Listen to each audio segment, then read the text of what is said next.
Dalam BuzzPOP hari ini, kita bakal membedah season pertama Why the Last Man yang baru tampil di FX on Hulu 3 episod pertama semalam.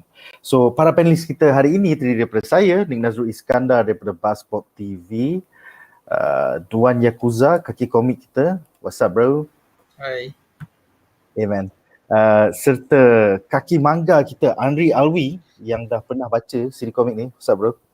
Salam bros.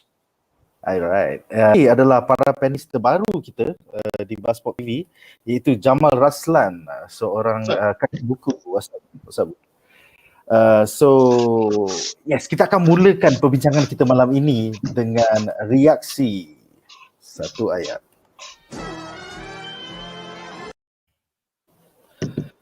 Alright, so personally aku rasa adaptasi ni hamba tu. Serius tu. I mean personally I have read the whole series 60 issue of Why the Last Man daripada Vertigo Comics sejak tahun 2002 until 2008. So aku faham yang adaptasi ni has had a lot of problems trying to be adapted. Initially patut jadi movie, lepas tu tak jadi, dan patut jadi siri TV on another channel, tak jadi. Eventually ke FX Hulu, tukar dia punya showrunner 2-3 kali, tukar writer. So it's been a hard adaptation lah, and you can see it in every episode so far yang rilis. So apakah reaksi satu ayat para panelis kita? Kita mulakan dengan Andri. Silakan Andri. One word hijack. This is a different animal than what we are used to as fans lah. If the animal kita selalu tengok is a donkey, this is basically buaya, reptile, different animal already. Dang. And apakah pengalaman kau dengan siri komik ni? Have you read all the 60 issues ataupun tak pernah baca ke apa, macam mana? I've read all the issues in trade paperbacks. That was over 10 years ago. I can't remember most of it, but I remember the gist of it. After watching these 3 episodes, I had to reread them again, or at least the first 30 episodes, 30 chapters. 30 issues, sorry. And then I had to slap myself a few times. It's like, why did they do this? They could have just not do this and let someone else who actually read the comics and do this. But it's like this they is put this. The third attempt, bro. This is the third attempt.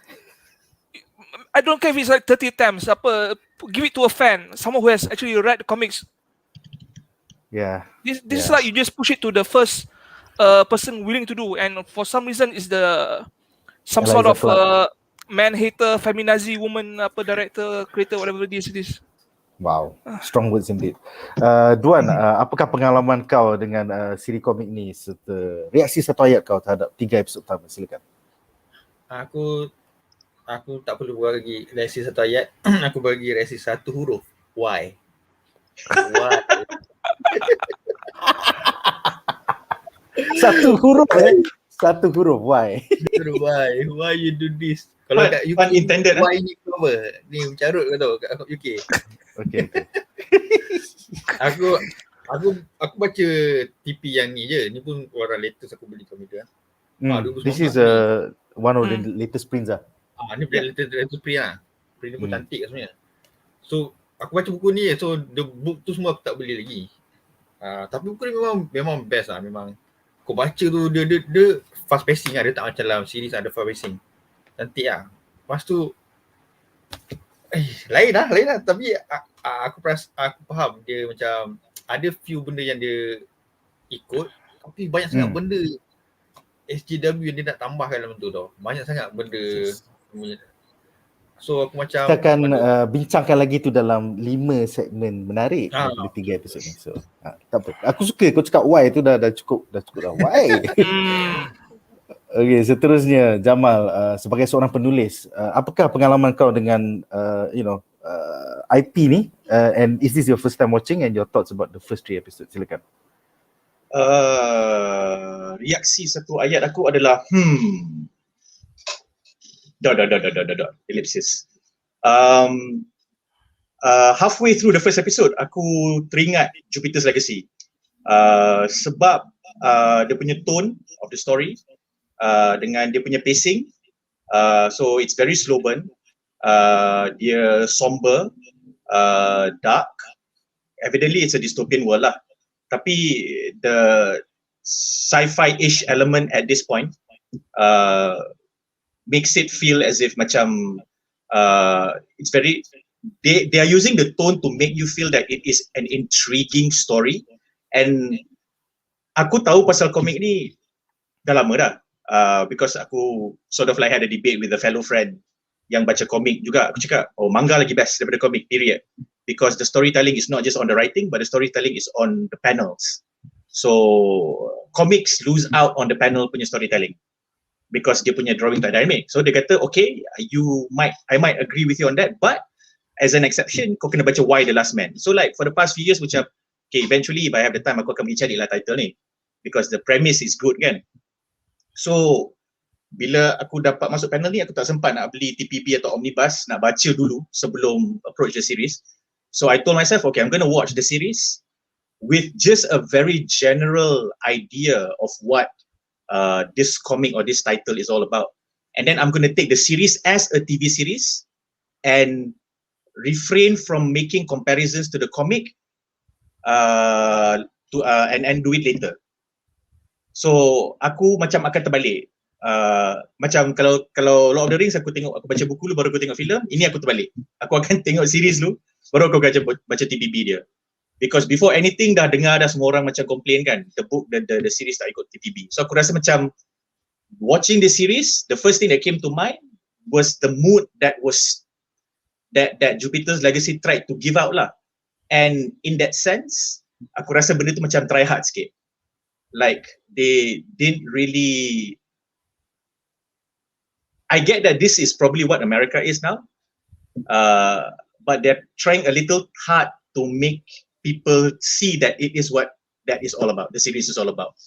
Kalau dia macam just passing make sure everything is current, they write it as bertapak di zaman sekarang, it would have been a lot better, even if they made the existing changes that they've made. But for me at this point in time, it's slow burn. Aku tengah tengok character establishment semua, and the situation is interesting and intriguing lah, but I haven't caught on to any characters yet. So that's my comment for now.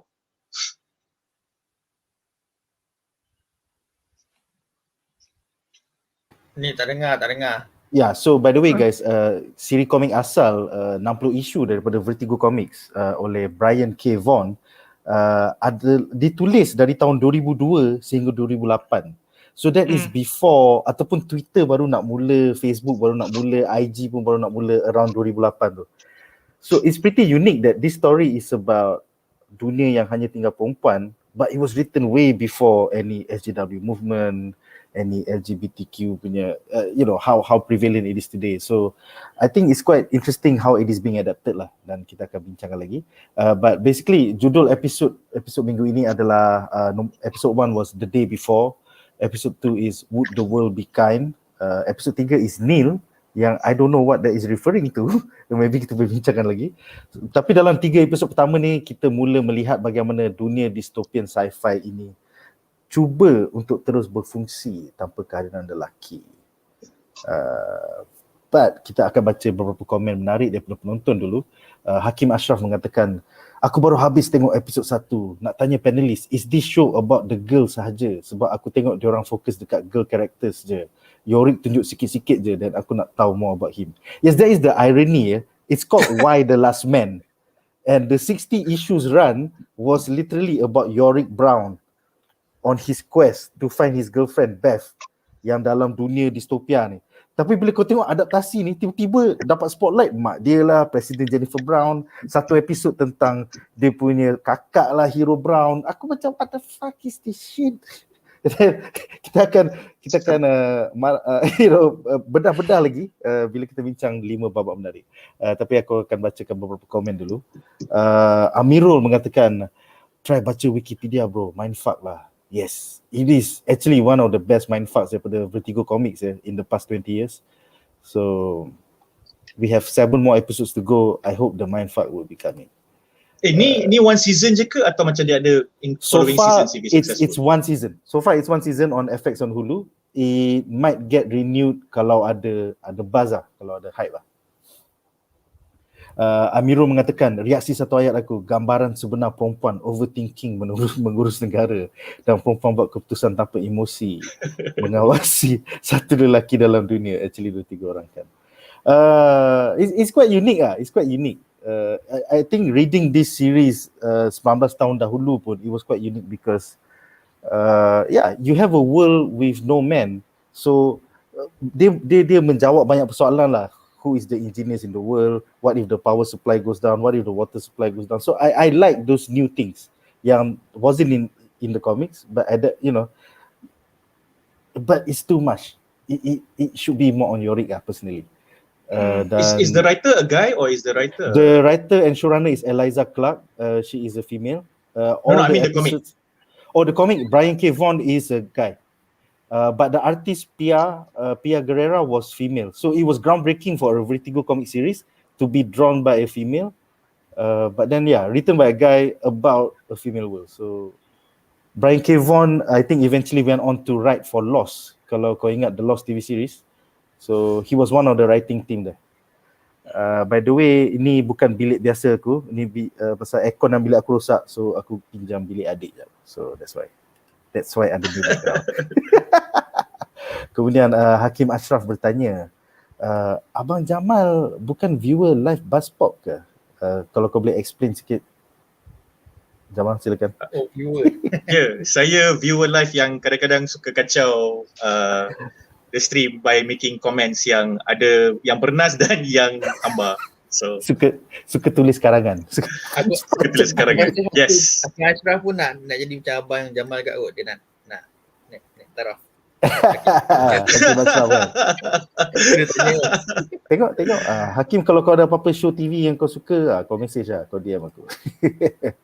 Seterusnya Izwan Sanusi mengatakan, lain sangat dengan komik, rasa bosan, mampu tengok sebab baca komik dia aja.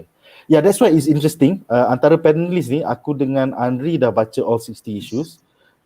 Duan baru baca 11 atau 12 isu. 10.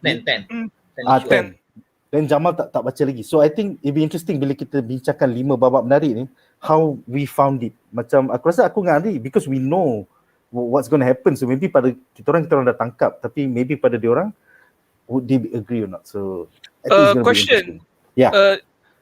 Is it okay if I mention some certain spoilers? Because yes, aku rasa it's okay. Untuk My Hero Academia kita jaga pasal it was anime, tu je. Because the first 3 episodes, right, certain characters supposed to muncul tau. Yes, kita boleh marah kenapa tak muncul. Okay, so Ari, soalan aku adalah the first 3 episodes ni dia match dengan how many issues of the series? The first how many issues of the series? Tak match langsung. 0. Semua diubah. That's how bad it is. Okay, so at the end of the 3rd episode tu, kalau dalam TPB tu, dalam cerita, dalam series tu, dalam komik, dia isu mana? Kalau ada yang sama lah. Kalau ada yang sama. It's like they jump straight to TP nombor 3 atau 2. Kalau TP nombor 2 dan isu berapa tu dah macam ada belas-belas kan? It should be isu belas-belas. Because Yorick started his journey alone with ampersand kan? Kan Ari? Yeah. Yes. And you have to understand, when they were travelling towards that location, they were not even riding a helicopter. Yes. They were on foot on the road. Yes. So it changed everything. They macam imagine a dystopian version of Lord of the Rings. A lot of walking, days and days of walking. Tiba-tiba kau naik helikopter, betul kau dah sampai Washington DC. Aku macam what the fuck? Yeah, it's like Frodo terus naik the eagle. Guairihir datang tolong kita pergi ke Mount Doom. Fuck you, bitch. Sorry, aku dah mula marah. Kita masih baru di satu ayat ni. Okay, anyway, okay, next comment. Amirul mengatakan, Jap, aku tak baca komik, tapi bila Andy and Nick cakap macam ni, aku tercengang doh, sebab aku rasa best. Well, at the end of the day, you approach an IP from multiple angles. Ada setengah orang tengok TV show je macam Jamal, ada setengah dah pernah baca benda tu 19 tahun lepas. So at the end of the day, your sense of enjoyment is legit, bro. Just because aku dengan Ari benci doesn't mean you should hate this shit. You know, it's like setiap orang punya point of view ialah based on how they approach the IP. So more power to you kan. Aku rasa ni kan, benda ni kan, maybe benda yang sama terjadi dekat Jupiter Legacy. Sebab Jupiter Legacy, macam aku fan Jupiter Legacy, aku baca buku yang best. So bila aku tengok dia adapt yang tu macam sampah sokop, kebarahan. Tapi bila kau tak baca Sweet Tooth, kau enjoy Sweet Tooth tau. So adakah sebenarnya kita tak perlu baca komik tu untuk enjoy the show sebenarnya? Kalau aku rasa Sweet Tooth, mungkin kita akan benci series Sweet Tooth sebab kita dah baca buku dulu, asal lain. Kau boleh sampai. Okay. Aku rasa benda the point is good sebab bila engkau masuk writing team, so typically cerita-cerita macam ni dia akan ada writing team. Bukan seorang je writer, dia akan ada lead writer tapi dia akan ada writing team. So team tu yang akan bersama-sama collaborate nak tulis cerita tu, and in this case dia nak adapt lah. Lepas dia adapt, dia tulis cerita tu. So there is a huge difference between writing for paper dengan menulis untuk screen tau. So for example, kalau kau tengok novel yang adaptation, yang diadapt, aku pernah sembang dengan seseorang yang ada dia punya novel adapt jadi TV series. So TV series tu dipecah jadi 8 episod, and then kalau tidak akan ada season 2 lah.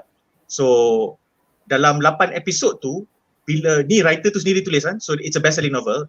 Dia kata bila kau tulis atas paper, kau banyak benda kau tak fikir. Kau fikir plot points dan progression from plot point A to plot point B sahaja. So benda ni jadi, lepas tu benda ni jadi, lepas tu benda ni jadi. Kau tak fikir konti sangat dari segi lakonan, dari segi aksi, gestures, dari segi set placement, dari segi latar, background and all that stuff. Kau tak fikir benda-benda tu. Kau fikir mula-mula benda ni jadi, lepas tu benda ni jadi.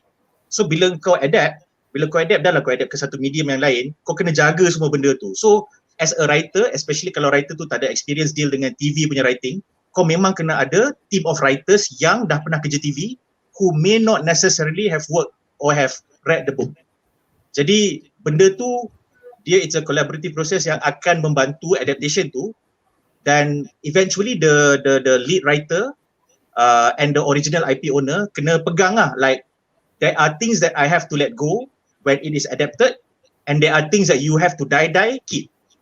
Yeah. So that is probably where the challenge is lah, sebab macam kau kata Sweet Tooth tu, bila they finish adapting it, kepada orang yang tak pernah baca Sweet Tooth dan tak pernah tahu cerita tu, they are going to approach it zero tau. Sama macam aku dengan Why the Last Man ni. Aku just know this is a story of a guy who is the last man on earth.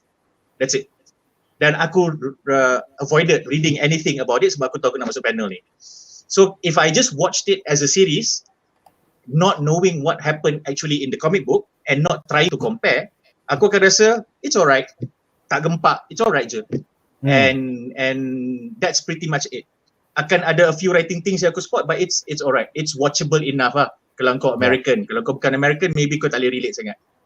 But that's about it lah. So benda tu kena jaga juga lah. So aku tak baca TPB, so aku tak tahu lagi how much yang dia tukar, dan if I know how much, then I will be more critical lah. So I think I will wait until aku akan tengok series ni and then aku akan baca. Then aku akan macam ada banyak retrospect. And actually aku faham yang kau explain tu yang it's alright. Tapi maybe pasal kita orang dah curse with the knowledge baca, of correct. Kita macam this could have been done so much better. Where are the daughters of the Amazon? Itulah aku faham. As a writer aku pun macam mesti ada mompat yang macam kalau orang dah rasa macam ni, means ada je there's something from the spirit of the original comic that was not translated and adapted well. Betul. So orang yang baca komik, dia tak kisah pun adaptation tu macam mana. Macam kalau kau tengok Nolan buat Batman, banyak je diubah, tapi because the spirit of Batman was there, yes, you then done become it's done well. That's then what we kau want. macam okay, you know what, Nolan, we give you this, and then we take it for what it is, an adaptation which is your story from Batman tapi adapted to your storytelling style and the directing style as a filmmaker. So kita terima benda tu. When it's not done well, ni yang jadi issue. So macam Jupiter's Legacy dan hopefully not, but it looks like it Why the Last Man. Okay, dua komen terakhir. Pertama daripada Ahmad Nasuha di Facebook. Aku tak pernah tahu pasal komik Why the Last Man ni, and ini first time tengok Siri TV ni. Tu pun sebab nak join BuzzPOP bedah Siri ni. Yes, aku happy yang korang semua dah mula diracun ni untuk check out good shows. But so far kita terjatuh. Kadang-kadang bila kau berjalan kau jatuh dalam lubang. Contohnya Titan season 3, and hopefully not Why the Last Man lah. I'm willing to give it 2 more weeks sampai episod 5. I think BuzzPOP going forward akan ada 5 episode rule. Kalau by episode 5 kau still tak teruja, kita akan cancel dan kita akan cover siri lain. So Maybe halfway kot. Maybe halfway. Yang 5, yang for this one kan kau cakap 10 episode kan. 5 tu cukup lah. Yeah. So we'll see in 2 weeks time. Seterusnya Muhammad Shazli, lagi satu panelis kita daripada My Hero Academia. Mungkinkah budget constraints menyebabkan perubahan direction cerita ini or diubah macam My Hero Academia season 5 sebab ada nak link benda lain? I think it was a hard adaptation in the first place. Dah patutnya jadi filem, lepas tu tukar jadi siri and then cancel ataupun tak menjadi upon seeing the pilot. Maksudnya it wasn't picked up by Fox or something. Then eventually it went to FX on Hulu. So it has had a hard rocky road, stuck in development hell for the past at least 10 years. At least 10 years. Betul. Sebab Why the Last Man ni dia punya, aku dengar berita pasal adaptation ni sebelum aku kenal the comic itself. Aku tahu Why the Last Man nak di-adaptation masa aku baca Gempak dulu. Masa sekolah. Lama gila. Lama gila. Gempak dah beritahu Why the Last Man akan di-adapt. Aku tahu benda Why the Last Man ni, aku tak tahu kan. Aku tak baca komik US that time sangat. Cuma Gempak. Kat situ aku dah tahu dah lama gila. So berapa banyak kali dengar tak jadi. The end bila Fadili dah jadi, tapi jadi macam itulah. Dia tengok jadi. Yeah, it's just been stuck in development hell for too long, to the point that kita dah ada HGW movement, kita dah ada LGBTQ punya movement. So it's kind of cool to see how 19 years later it's finally adapted, but would the spirit of the Vertigo comic series survive? Itu yang we'll see the next 2 weeks. Jamal, you wanted to say something? Tu aku like masa kau baca komen tu immediately before kau baca Syaz punya komen, aku nak cakap ini sifat idealistik sebagai writer. If you're a writer and you're in a writing team and it's an adaptation, you should be able to adapt it. Like aku tak rasa writers akan fail atau akan disappoint another writer when they are adapting that other writers work into another medium. The issue is whether it's adapted well or not. Tapi jarang kau akan dapat writer yang macam, oh ya, aku baca cerita ni best, tapi aku nak adapt macam ni. Jarang lah kau jumpa benda tu. Jarang sangat. Usually benda tu akan datang pressure daripada director ada vision dia sendiri, atau producer ada vision dia sendiri, and then cable ada vision dia sendiri. Itu je. So as a writer, you will always be able to adapt faithfully to the spirit of the book. Pada aku lah. Dan aku pernah tengok writer yang berjaya buat macam tu. Apabila diberi kepercayaan untuk pegang sesebuah cerita tu. So aku refuse to believe that writer tak boleh. Okay. So the one weird thing is Brian K. Vaughan went on to write for Lost and I think a few more TV series tau. So I'm wondering kenapa dia tak adapt sendiri barang ni. Barang ni is his baby, okay, for the past 19 years. It was a 6-year run, there was 60 issues. Why did he not manage to convince FX on Hulu like, aku writer guys, aku dah tulis Lost yang hamba tu in the last season. Tapi aku dah tulis, aku pandai tulis tu TV. Apakah spekulasi kau sebagai seorang writer? Aku tak tahu, mungkin politics, mungkin dia tak minat because sometimes kau just ada preference kan. So aku tak baca gossip, so aku tak tahu sebenarnya ada case ke tidak dia, kenapa dia tak be part of the writing team atau not even as an exec producer or not even as like somebody who was part of as a consulting team for the consultant for the writer. So lepas ni memang aku kena pergi Reddit dan korek lah benda ni. But might be he's trying to do an Alan Moore atau mungkin dia awal-awal dia minat and then after 19 years of trying to be adapted and failing kan, dia macam rimas lah. Dia give up. Sebab apa? Aku punya baby still aku punya baby. Kalau kau nak baca baby aku, kau beli omnibus. So if you mess up the adaptation, that's not on me, that's on you. So that's it, simple je. Kalau aku pun aku fikir macam tu. Thank you for wanting to adapt my book. Tapi kalau orang yang nak adapt ni dah perangai macam ni dan aku dah bagi 2-3 kali chance tapi semua gagal, then it's okay lah, tak ada rezeki lah. At the end of the day, dia still dapat check daripada DC Comics setiap bulan bila omnibus dia terjual. It's as simple as that. And I think because of this series, omnibus dia akan terjual lagi. Alright, so akan lagi dua akan terjual. Aku punya dengan kau punya. Betul. Aku dah hilang the first 3 TP. Aku macam terbakar bagi pinjam kat member atau siapa. Aku faham lah. Pinjamkan buku betul tak ambil balik. Aduh, stress. Yes, that's the worst feeling. Okay, soalan terakhir untuk segmen ini. Amin Azmi bertanya, series ni dah habis ke atau baru nak mula? Jawapan dia baru nak mula. 3 episod pertama dah keluar di FX on Hulu semalam. So kau boleh tonton kalau kau pandai cari. Hulu tak dekat Malaysia, so kau kena pandai-pandai cari. Kau kena pergi ke hilir. Kena pergi ke hilir babi. Writer joke ni macam sial. Okay guys, so dengan itu berakhirlah segmen ini dan kita bakal membincangkan 5 babak menarik daripada 3 episod pertama Why the Last Man.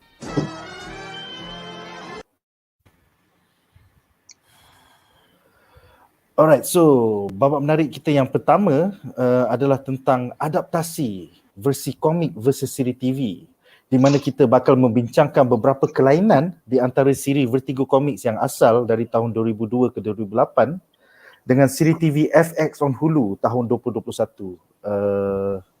Aku tak tahu macam mana Jamal nak dengar ke tak bahagian ni pasal dia tak pernah baca lagi tapi Jalan je, aku okey je. Okay, cool. So, pada pendapat para panelis, apakah perubahan paling mendadak dalam adaptasi TV ini? Kita ada 4 ya. Adakah the fact yang awet Yorick Brown, Beth DeVille di blackwashkan kerana agenda diversity and representation? Ataupun adakah yang kedua, the Beth Quest oleh Yorick Brown tidak bermula dalam 3 episod pertama dalam siri yang hanya 10 episod in total? Ataupun adakah nombor 3, Hero Brown, kakak dia, mendapat spotlight lebih lagi daripada versi komik? I mean, where the fuck is the Daughters of the Amazon subplots ya? Dan last kali, kehadiran post-op transsexual man tanpa kromosom Y sebagai agenda update kepada cerita ini. So, kita mulakan dengan Andri lah, pasal Andri dah baca all 60. Out of the 4 changes, which one do you think is the most mendadak? Silakan. The most mendadak is actually I cannot put, aku tak boleh point on one direction because there's a lot of differences, lot of changes made to this series tau. The Beth quest is important. Beth plays an important role in Yorick Brown's punya motive to survive in this post-apocalyptic situation. He wants to meet Beth. He only wants to fuck with. Oh, so can I say the F word? Yes, you can. I mean, we're on YouTube and Facebook. We're not on RTM, so no problem. He wants to fuck only Beth. At least that's the plan lah. But Yes. being the last man on Earth kan, his sperm is in huge demand lah. And that plays a role in the whole cause of story. Sampai negara lain pun apa macam campur tau. I mean, he is the last male. It makes sense Yeah. that tiba-tiba jadi ecchi. So yeah, kind of makes sense. Yeah, it's not actually now. It's actually a survival. It's survival, yeah. Survival. It's survival. Beth is supposed to be an important character, and she has a staying presence later on. Right now, we're supposed to see Yorick cari Beth. Yeah. We saw her in episode 1. Beth is a black woman. I wouldn't have any issue Beth being a black woman if she's likable, or someone we actually care, give a fuck about now. But when we see her, right, 30 seconds in, aku tak suka dia langsung. She's like, all about me, not about us. It's like an older, more annoying, selfish Amber Bennett. Amber Bennett or Zendaya, where if she's grown up into an asshole. This is Beth. Tapi, I mean, in the comic books, Beth starts out straight in Australia. She's been in Australia for a few years studying. In a long distance relationship, yeah. Yeah, so the moment Yorick, benda tu terjadi, Yorick is like, I must get to Australia. Yang ni, Beth is in New York, Beth is on the way to Australia. Kita tak tahu whether she even went to Australia ke dia supposedly dia punya railway train dekat subway tu hancur, some shit like that. Mak dia nak hantar somebody to go find it. I'm like, are you okay with these changes? I would be okay with these changes if I actually cared about Beth. But right at this moment, right, even Yorick pun it's like, Beth is like a secondary importance to me now, right now. I see. And I don't blame him. Okay. The Beth quest start. You mentioned it. Yes, I cannot believe 3 episodes in, the Beth quest hasn't started. When actually it started from issue 1. Okay, New York is fucked. I need to get out of New York. I need to get to Australia, find my girlfriend. Yeah, That's and then that part saya betul-betul I want to punch the showrunner. Why you do this? You really change this good story. in pop fiction now. And let me get back into the topic dengan Hero Brown. Hero Brown was a character in the comics. We like her at first, and then we hate her later on, and then we had some sort of progression. Yeah. Hero Brown was a sex addict. They portrayed her well in this. We saw her in a group discussion. Some guy talking about dick for like 2-3 minutes.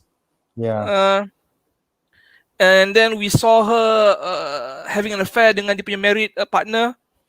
This didn't happen in the comic. She was it's actually like a new subplot. What the fuck is this shit? And she killed the guy. What the hell? In the comics, she was fucking the whole balai bomber. I'm serious. It's not a joke. The last person she fucked was the guy named Joel. Okay? And during the pandemic, dia mati depan mata dia. And that's what traumatizes her. And caused her to actually masuk the Daughters of the Amazon, which is a major story in the early comics. We don't have it here. I think I can understand why they cancel it out because of the possible issue that it may get cancelled. In the comics, the members of the Daughters of Amazon have to cut off their punya left boob. Yeah. Yes. To show their loyalty, Yeah, because of this one David Koresh woman. I was looking forward to that shit. I hope the Daughters of the Amazon will still be in episode 4 and 5 and 6 and 7 or something, you know. But I understand why they cut it off. There will be feminist groups will be all over it also. Oh, this is a tapi kita dalam dunia distopia. That's how people react dalam dunia distopia. You want to show it. Okay. So we want to see all these things that we cannot see in reality. Because society broke down. Yes, but because of this show is being run, directed, produced, written possibly by a mostly female writing team. Yeah. I'm pretty sure they say maybe we should hold back on this bit, and then maybe we cut this thing out. I feel like they did a big disservice now when they did this. But maybe this Daughters of Amazon story will come out later. Yeah. Hero Brown is still lost in New York or something like that after jumpa dengan that wife person. Yeah.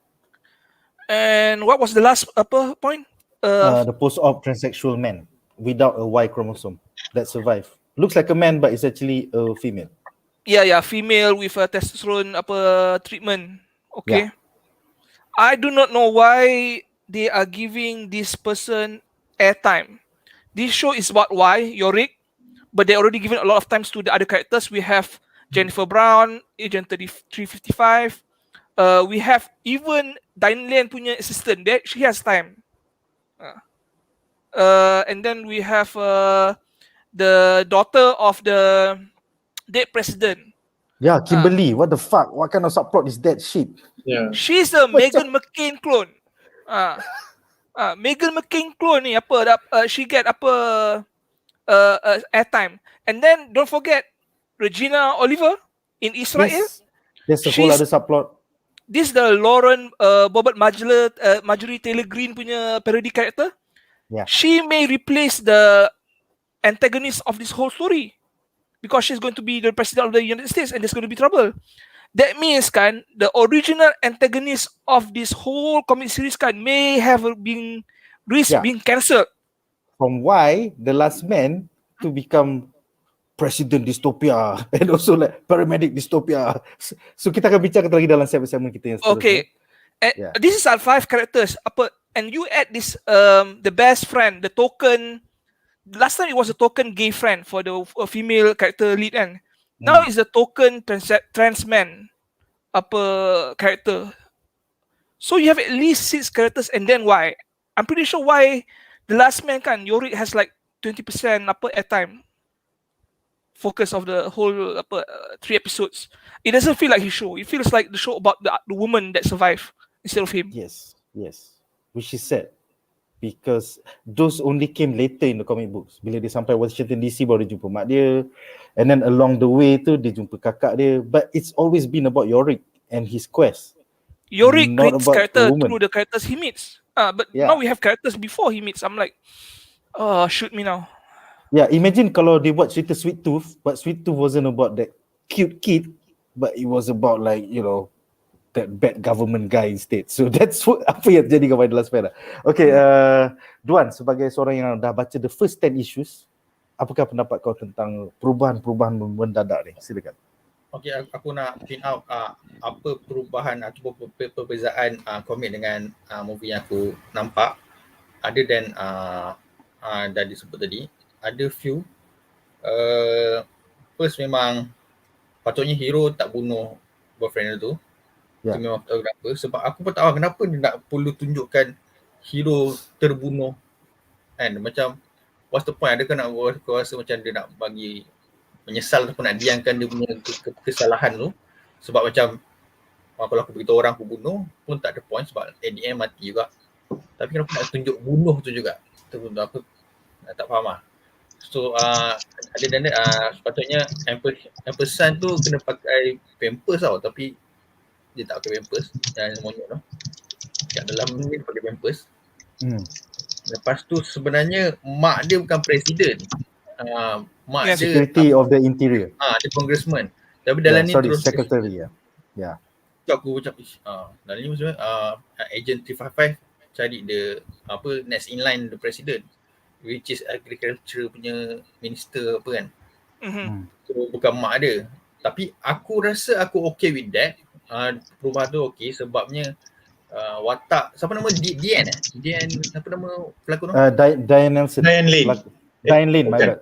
Diane Lane. Diane Lane tu was such a good actress lah. Dia memang bagus lah. Dia bawa dengan bagus. Aku suka tengok kereta apa dia dah curi screen time why, tapi aku rasa aku okay with that. The hero itself, Yori pun aku rasa this dude, walaupun aku tak kenal dia, tapi aku rasa dia daripada Warcraft bro. Dia adalah the magician dalam Warcraft bro. Warcraft. Ingat tak filem Warcraft? CGI semua memang tak nampak ni lah magician yang tak berjaya. Tapi dia ni aku rasa dia buat watak Yori tu aku suka sebab Yori ni sebenarnya dekat kalau aku baca bila aku reread balik kan. Dia sebenarnya an asshole juga tau. Dia macam pentingkan diri sendiri. Dia balik lepas tu dia ada tanggungjawab yang besar. Dia kena fuck all the women in the world kan. Tanggungjawab dia kan. Tapi dia pentingkan diri sendiri. Dia kata aku ni tak ada special kan. Aku ni macam loser kan kata mak ni kan. You know that we know that I'm not that kind of special kan. You think of me special because I'm your son tu je kan. So benda ni bagus lah bila tapi dia sini soal empathy. So budak ni bawa karakter tu jadi aku tengok dia aku menyampah. Sebab aku baca komik aku menyampah dengan Yori. Tapi pentingkan dia sendiri kan. Kau sibuk nak cari map menyusahkan semua orang. Lepas tu aku ingat masa dia reveal himself masa dekat DC punya bangunan tinggi tu kan. Dekat Amazon tu. Dia cakap buka. Kau boleh buka reveal kau the last person yang kat the last man kat situ. Kan benda jadi kan chaos kan. Kalau gabut kan. Semua orang dah tahu akan trigger semua orang kan. Tak ke bodoh selfish punya perangai. Tapi dia ni bawa karakter tu sangat bagus tau. Sebab aku pun benci dengan Yori punya perangai sama macam komik. Sebab aku rasa dia buat bagus. Yang mak dia pun okey. Hero aku tak suka. Hero aku menyampah. Aku tak tahulah. Tak tahu sebab karakter tu ke ataupun pelakon dia ke. Sebab ataupun dia script writer buatkan dia macam dia pergi bunuh orang tu. Dalam komik tak ada bunuh pun. Dan satu lagi aku pelik cerita ni was last man, so nampak Yorick ni special. Tapi kenapa ada Sam Sam tu memang ada dalam komik. Aku baca Sam dalam yang mana ni? Sam yang mana ni bro? Sam kawan hero. Dia lelaki juga kan? The trans man. Oh, the transsexual man. Yang tu nak menolak agenda LGBTQ lah. Nak cakap yang selepas dia sebenarnya dia lelaki dan jadi perempuan yang menjadi lelaki. Sebab tu dia tak mati. Semua orang lelaki yang tukar jadi perempuan dah mati. Dalam interview penulis tu ada cakap that we wanted to play. Dia pengkit ke?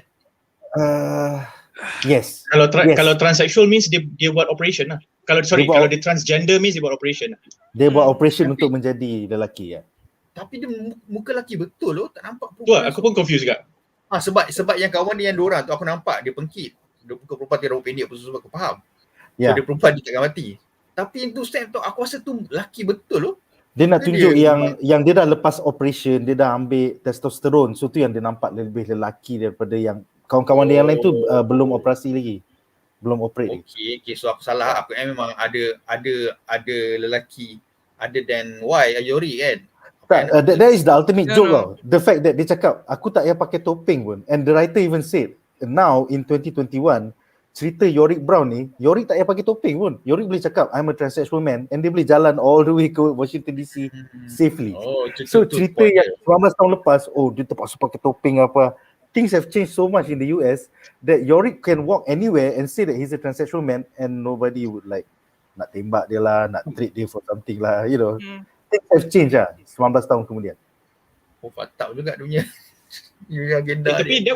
tapi kalau kau cakap macam tu, that would have been an interesting point. Sebab if you want to ketengahkan agenda, atau rather I would use the expression, kalau kau nak bagi representation to LGBTQ, which nobody has an issue with, I think kalau gunakan Yorick sebagai seorang lelaki dysfunctional yang ignorant, yang bila dia dah sedar dia adalah the last man on earth, dia cover line sebab dia takut kena serang dengan mengaku diri dia transgender ke transsexual yang dia sendiri pun tak faham, is a great social critique towards how men understand gender fluid people. Betul. Sebab macam kau ni confused gila sampai kau selamba pakai identiti kita orang just because kau takut kau kena serbu, lepas tu kau kena you know. So I think that would have been a better vehicle to tell that story. But do you think the writers were afraid of, you know, poking the hornet's nest? That's why dia tak buat Definitely, itu definitely lah. I mean like sebab aku aku terpancung Duan punya session tu lah. So macam aku nanti bila sampai turn aku akan maybe theorize on that lah. Okay. So Duan, ada apa-apa lagi kau nak tambah? Contohnya Hero Brown dapat spotlight, mak dia dapat spotlight. Tajuk Why the Last Man ni. Aku tengok mak dia dapat spotlight, tapi aku rasa macam forgivable lah, macam aku boleh maafkan lagi lah.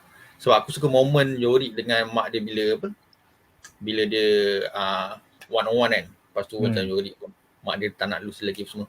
Aku suka sebab aku rasa dalam cerita ni masalah yang sama dekat The Hotel Legacy. Pelakon bagus, tapi bukan semua pelakon bagus lah. Ada few yang bagus. Mak dia, Yori. Satu yang aku suka The Agent 355. Memang sangat bagus perempuan ni. Yes, 355 memang bagus. Awesome gila casting. tu. Dalam komik bagus, dalam real life pun bagus. Dia buat kerja dia memang TikTok lah. She talk the talk lah kan. Apa she want to walk. Dia buat semua apa yang rasa tu the president. Lepas tu dia memang heartless lah. Tu benda kita bincang kat episod 3 memang aku suka gila dah. Episod 3 aku suka sebab Agent 355 ni. Yori ni aku benci tapi at the same time aku suka sebab apa? Sebab dia ikut the comic itself. Sebab memang dalam comic pun aku baca pun aku benci dia. Maybe writer saja nak buat seorang yang selfish kan. Semua orang benci dia kan. But then dia the only man and you have to depend on him. Tapi dia seorang yang selfish. Macam mana kau nak ni kan? So maybe tu benda tu yang menggerakkan cerita. Satu itu Abang Sam tu macam lelaki punya bukan so the point bukan ni lah. So ada few benda pun tadi pun dah disebut kan. So that's it lah pun. Okay. So Jamal, sebagai seorang non-reader, tiba-tiba kau dengar all this bullshit, macam what the fuck? Apa kau punya reaksi? Silakan. Okay, ni memang live reaction lah. So aku rasa aku akan, lepas aku beli omnibus tu nanti, aku akan membaca dengan lebih galak lagi lah. Sebab aku rasa, I did not expect the changes to be this drastic. It's not the amount of changes but how drastic it is. So bila Ari cerita tadi aku macam, okay now aku macam, alright sekarang aku panas sikit. Sebab number one, I think Beth Devil Blackwash tu is not an issue. I think everybody's used to it. Everybody's come to terms with it, and it has to be done in a representative manner lah, in a fair and equal manner. So if it's done right, aku rasa tak ada orang akan marah. Dan orang-orang lain yang tak faham yang marah akan boleh kena tepis dengan orang-orang yang faham dan sokong ni. So bila ditukar tu, and then yang for me I realised my reaction was that bila kau cerita tadi kau kata, oh the first 10 issues of the story sebenarnya Yorick dia sudah sedar, dia start, oh dia dah sampai kat Washington, okay kerja aku nak pergi kat Australia cari Beth sebab that's the only thing in my mind right now. So for me as a writer, terus Yorick punya character arc at least for the first 3 episodes hilang, and not probably lah, bukan potentially but probably for the rest of the 10 episodes, for the rest of the remaining 7 episodes. Sebab kalau the premise of the whole title yang 60 isu 60 isu tu adalah Yorick dia sedar dia last man on earth, what, and then dia tak sedar implication dia sebab dalam kepala dia miss girlfriend dia yang dekat Australia dan dia dah lama tak jumpa. Yang jadi dia insecure, dia paranoid, dia needy dan sebagainya. So kalau bila dalam series ni dia tak replace benda tu. There is no replacement. Dia jumpa Beth, dia nak propose tapi kita tak tunjuk, dia tak establish kenapa dia nak propose. So yang kau tahu, the show is telling you, okay, Yorick nak propose, lepas tu dia punya proposal kena decline, so dia frust, so dia tak puas hati, dia nak kejar balik Beth.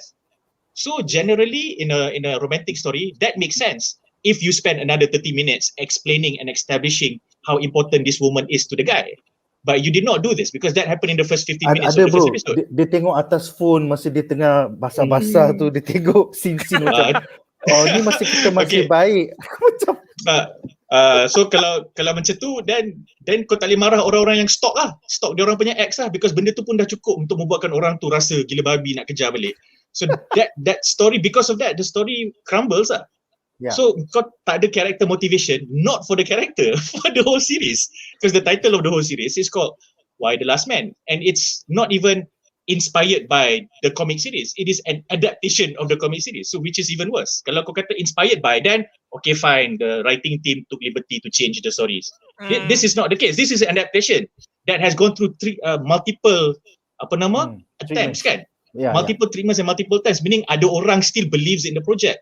So bila kau buat this perubahan, then you have to replace Yorick punya sense of attachment to the girlfriend yang dah ke Australia, yang korang dapat experience bila baca buku, dengan benda yang sama kat dalam TV within the first 30 minutes to 40 minutes of the first episode.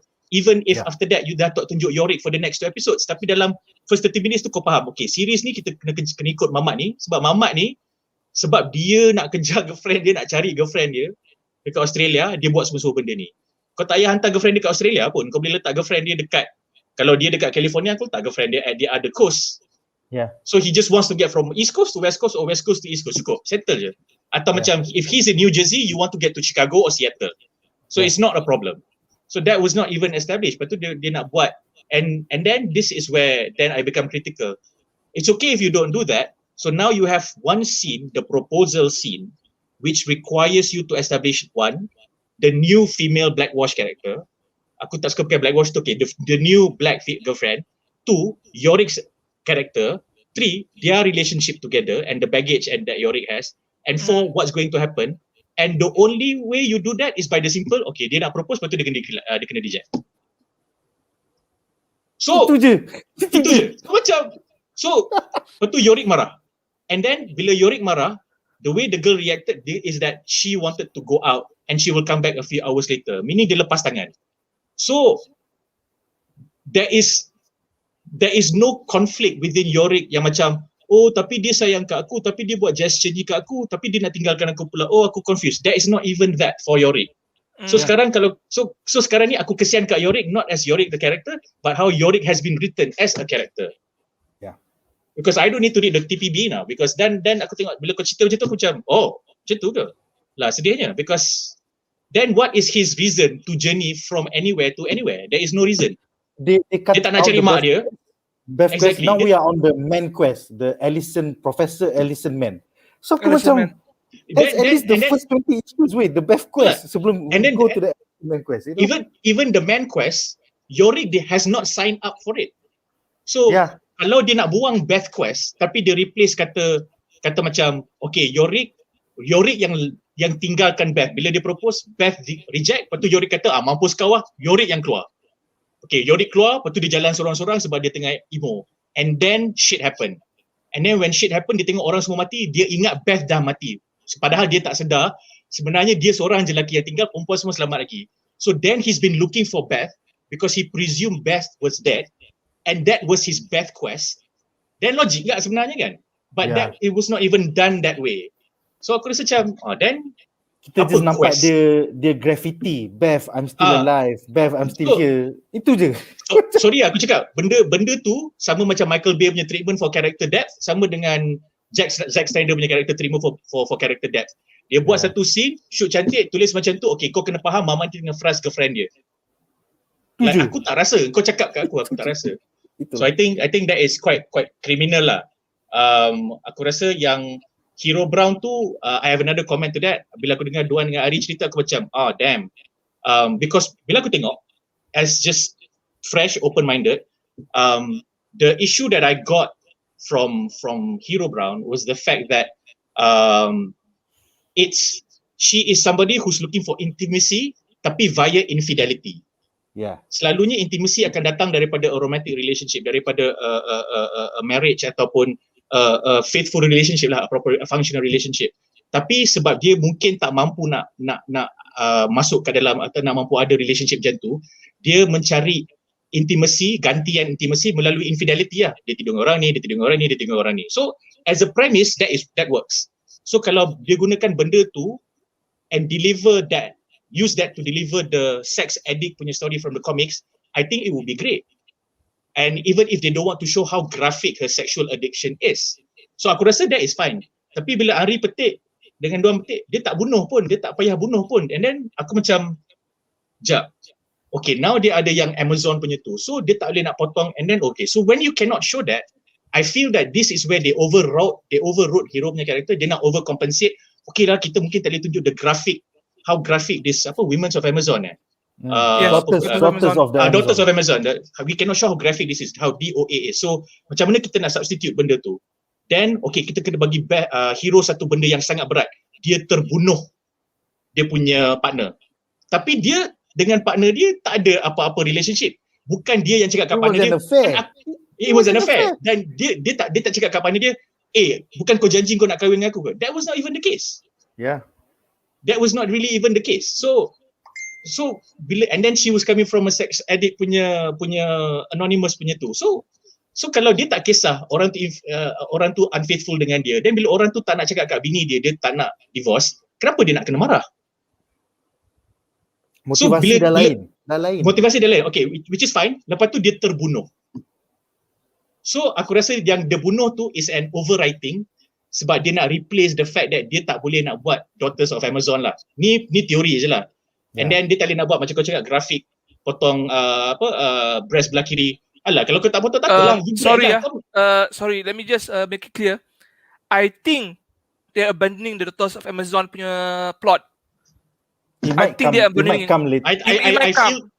I hope it comes, come, but it doesn't look like it. Doesn't look like it. Sebab kita ada 10 episod je dan dia dah 3 episod. Dan aku rasa kalau if one of the considerations for dropping Daughters of Amazon is because macam ni kita nak graphically replicate the potong breast punya part tu. Kau tak payah potong lah, kau letaklah brand macam dalam cerita Angels and Demons. Kan. Okay, kita ada chop boho, kita bakar kau. So sekarang ni the moment you go naked, you want to sleep with people ke apa ke, orang akan nampak kau punya bekas scar tu dan kau kena explain dan kau akan malu. Makes sense. So that has been done many times. Kalau Jada Jackson tertunjuk dia punya tits dekat Grammys ada Super Bowl, then takkan benda ni menjadi isu kan.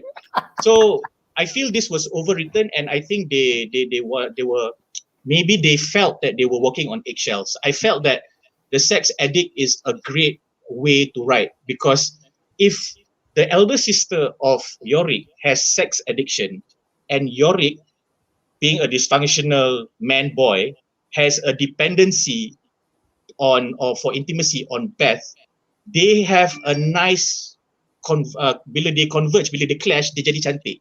Because Yorick akan cakap kat kakak, marah kakak dia, aku bukan macam kau nak kena cari intimacy dengan orang-orang lelaki padahal sebab kau sebenarnya incapable of having a relationship. Bukan macam aku loyal kepada seorang. Betul macam kau punya loyalty tu sebab kau tahu kau tak cukup bagus sebagai seorang lelaki, sebab tu kau nak orang nakkan kau. Dan Beth adalah seorang je yang nakkan kau, sebab tu kau kejar je Beth tu, sebab kau tak boleh nak. You don't even love yourself. You cannot even take care of yourself. So that would have been a really cool clashing point. Tapi which eventually came in the comics by the way, because see there you go. See, aku tak baca komik dan aku kind of like boleh project that kind of an arc. So they could have just written that. You could have established that by in a scene where contohnya Yorick dah tengah nervous gila, dia pergi jumpa kakak dia, okay, nak pinjam duit, aku nak propose. Lepas tu masa girlfriend dia sampai, kakak dia message, weh aku nak pergi jumpa mamak ni, ada booty call. Lepas tu Yorick reply je message tu, kau ni tak habis-habis, konon kau pergi terapi, tapi sebenarnya kat belakang kau still buat benda ni, sampai bila kau nak perangai macam ni. But that immediately you establish, oh Yorick dengan kakak dia ada establishment ni, ada relationship ni, which sets it up for the future episodes. But they didn't. It would have been simple ni. And then kalau sambil dia reply kakak dia tu, tiba-tiba girlfriend dia marah. See, this is the problem with you. You're never here. You're here but you're not here. Yeah. You're thinking about magic, you're doing something else. You never focus at me. Baru make sense. Baru make sense. Suka dia. Tak suka kat dia. And then dia kata, no, this time is for you. Well, what is it about then? Okay, then macam dia desperate, dia propose contohnya. So then kita akan rasa macam, elah Yori, apalah kau ni? Takkanlah kau, you just ignore that damn text from your sister. Contohnya kan. So that could have been written better. And aku rasa dia override lah. Dia mungkin, I don't think this is pressure though. I think they override because they were afraid of eggshells. So mungkin they use how to save a cat punya teknik. You know, benda ni kena jadi, so kita tulis macam ni, atau kita adakan benda ni, so benda ni akan jadi lepas tu. So I don't know. Biasa aku first tengok first episode, I kind of like how the female characters, how the main female characters were positioned. Aku nampak macam isu woman empowerment tapi via politics, Diane Lane punya karakter. Intimacy via infidelity via Hero Brown punya karakter. That is about relationships. Yang tadi tu about politics, yang ni about relationships. And then about occupation, about gender equality in occupation, kau ada Agent 355. Sebab dia buat kerja espionage yang biasanya lelaki buat. And then kalau dalam family punya dynamics, kau ada Nora Brady punya karakter. So dia working mother, dia pegang family, and then dia balik rumah, dia stress. Anak lelaki mati, sedih sial. And then dia balik rumah, dia dengan husband dia macam tu. So macam, so dia ada family dysfunctionality. And then Kimberly punya karakter, okay fine, dia mungkin an SJW equivalent. And then kau ada, on top of that, kau ada Yorick yang macam, kau ni adalah relationship roles by two parties, tapi this is a dysfunctional relationship. So masa first half an hour, aku rasa macam, okay, I get this. You set that up nicely. And then lepas tu hilang lah. Sebab aku rasa macam, okay, you don't need to do this for 3 episodes. 1.5 okay. Because kita ada 10 episode kan. And then bila Henry dengan Duan cakap, kau dah ubah banyak macam ni, aku macam, oh, ya ke? Then you could have done this better. This is how I feel lah. Yang transactional man tu aku sama macam Duan. Aku ingat, kata the last man, kenapa ada lagi seorang lelaki ni? Macam, oh, okay, fine. Okay. Sorry bro, sorry. So this is my thoughts lah. Untuk penonton di rumah yang tidak arif, actually Hero Brown becomes a member of the Daughters of the Amazon. Basically diorang dah tak percaya in society, diorang nak make a new society lah. And throughout the comic book series, Hero Brown dipertugaskan untuk membunuh Yorick. So that is the point of tension. That is the point of tension in the comic book series. Actually kalau kau cakap macam ni kan, you know what would have been really cool since kau cakap macam tu? What would have been cool is ada orang yang dapat tahu Yorick hidup lagi in the TV ni lah. Orang dia dapat tahu Yorick hidup lagi. Lepas tu dia terjumpa Hero Brown, and then Hero Brown dengan dia buat parti politik baru nak lawan mak Hero Brown. So because you cannot do Daughters of Amazon, no, think about it, you cannot do Daughters of Amazon, so now you have a political equivalent where a party sekarang ni dah tak ada lelaki kan, okay sekarang parti ni semua fight untuk perempuan.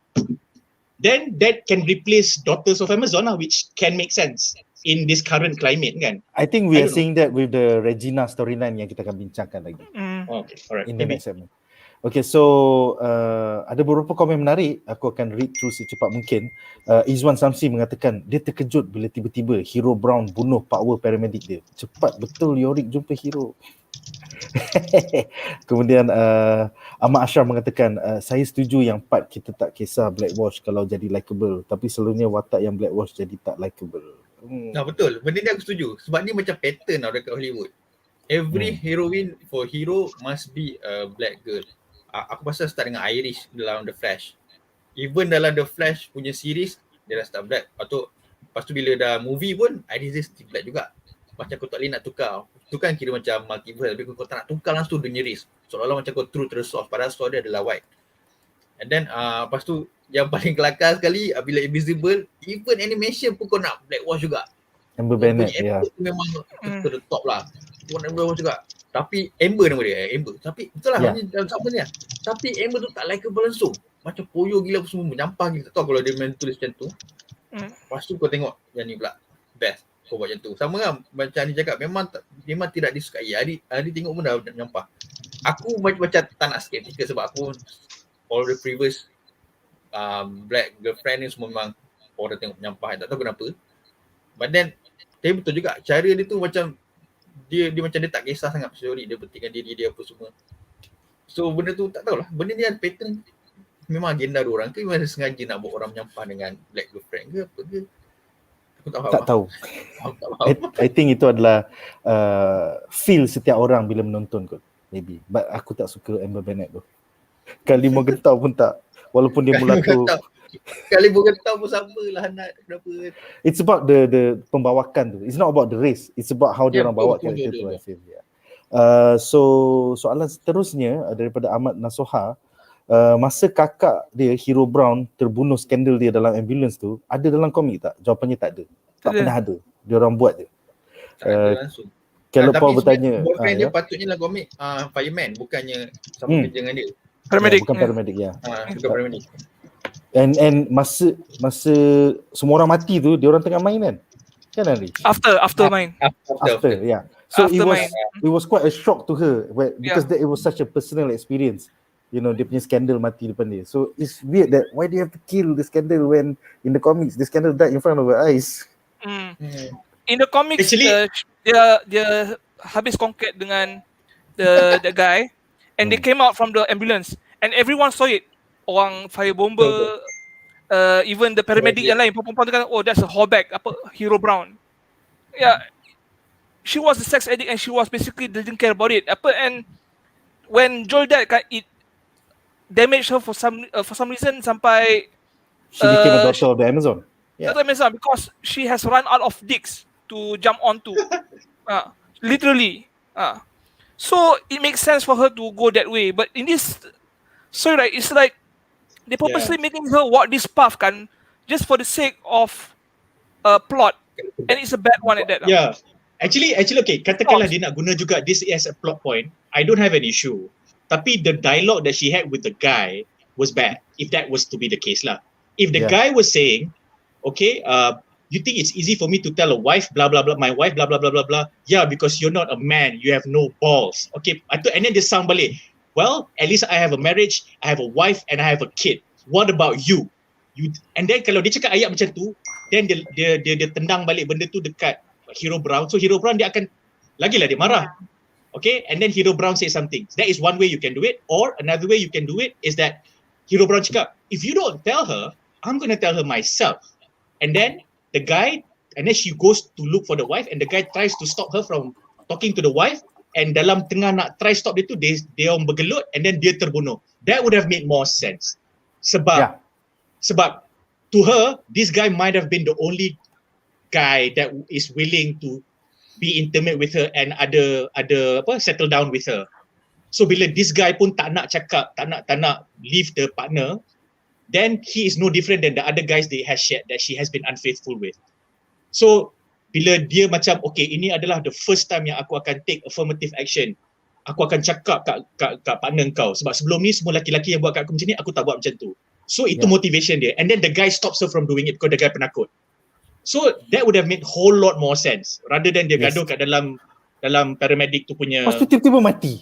Kimak boleh mati macam tu.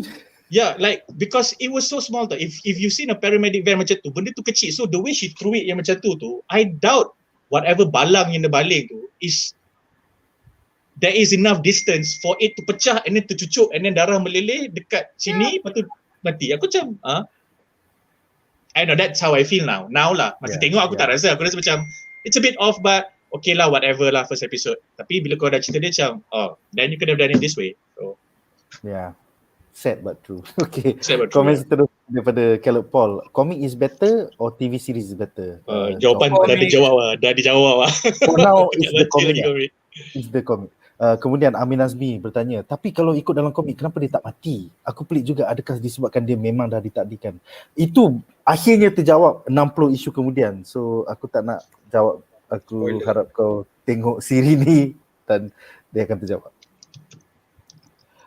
Seterusnya Izwan Samsi mengatakan lagi satu scene yang tak masuk otak. Tiba-tiba ada scene dia pergi kedai baju Cina dengan mesin kereta api. Okay. That was random shit. Tiba-tiba Okay. aku basah, aku kena masuk laundry. Tiba-tiba ada perempuan like okay, Andri silakan Andri.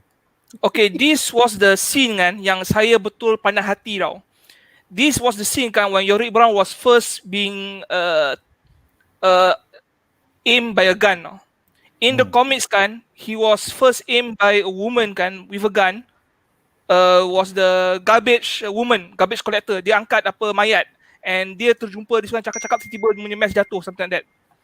For some reason they have to make him kena air subway tu and masuk kat kedai Ruby and he got under gun point by 3 Asian women now. Yeah. All naked pula tu. I'm like, you have just established him as a weak person. Now you have to actually spend like 4 minutes making him grovel on the ground naked and cry like a bitch tau. I'm like, was this necessary tau? Yeah, it felt like filler. It felt like filler stuff. It's like Because the filler character stuff. is so apathetic and does not have a motivation. Yeah, Best he was- quest tak buat, it's like He was pathetic enough. Nak pergi cari baju pun susah. Now you have to make him naked. Nangis and then kena pulangkan the sneaker bus something like that.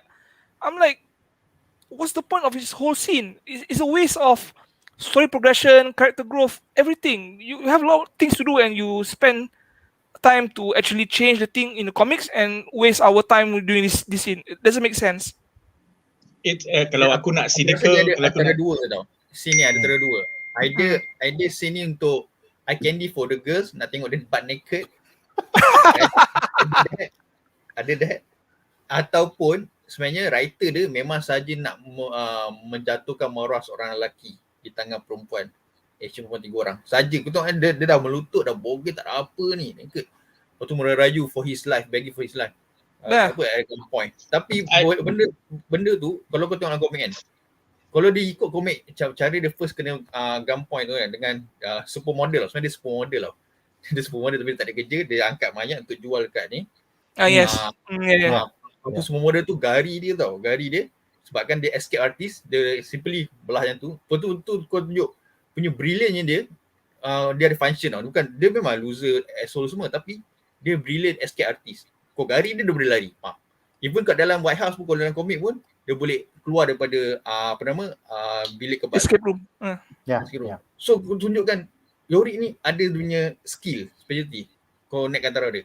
Tapi dalam ni kau buat dia pathetic enough, buat naked pun semua merayu, seolah kau rasa dia macam nak menghina watak tu ataupun lelaki tu sendiri. Kan aku dah jadi.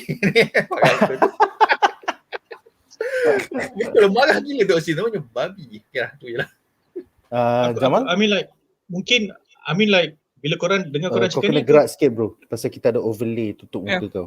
oh sorry. Okay. Okay. Aku tak tahu, bila dengar korang cakap tu aku rasa macam I've already felt that the scene was pointless. Tapi bila aku dengar korang cerita as in comparison to the TPB, now aku rasa the writing is quite pointless lah. Sebab kalau kau nak establish dia malu, engkau tak ada tunjuk yang dia scavenge baju tau. So you just establish him from the beginning, jalan, main dengan monyet, sembang dengan monyet, spray paint, lepas tu fine. Dan pakaian dia dalam scene-scene tu tak nampak macam dia ni compang-camping, tak nampak macam dia ni memang tak ada baju, dia kena pergi curi baju. So tiba-tiba kau tak tunjuk pun dia jumpa kedai baju, laundry yang working, dan dia masuk dalam tu, dia nak mandi, and then dia nak ambil baju baru. And then dalam pada dia nak buat tu, dan dia kantoi, dan dia kena bogelkan, dan dia kena ni. So you did not even establish that. So tiba-tiba yang kau tahu, okay, dia dah ada dia dah bogel kat dalam laundryette dan dah habis mandi dah pun. So macam, so kita kena fikir, kita kena buat kerja lebih nak fikir kenapa dia ada dalam scene, and then ada lelaki, lepas tu dia kena held at gunpoint. So aku rasa writing tu agak malas lah.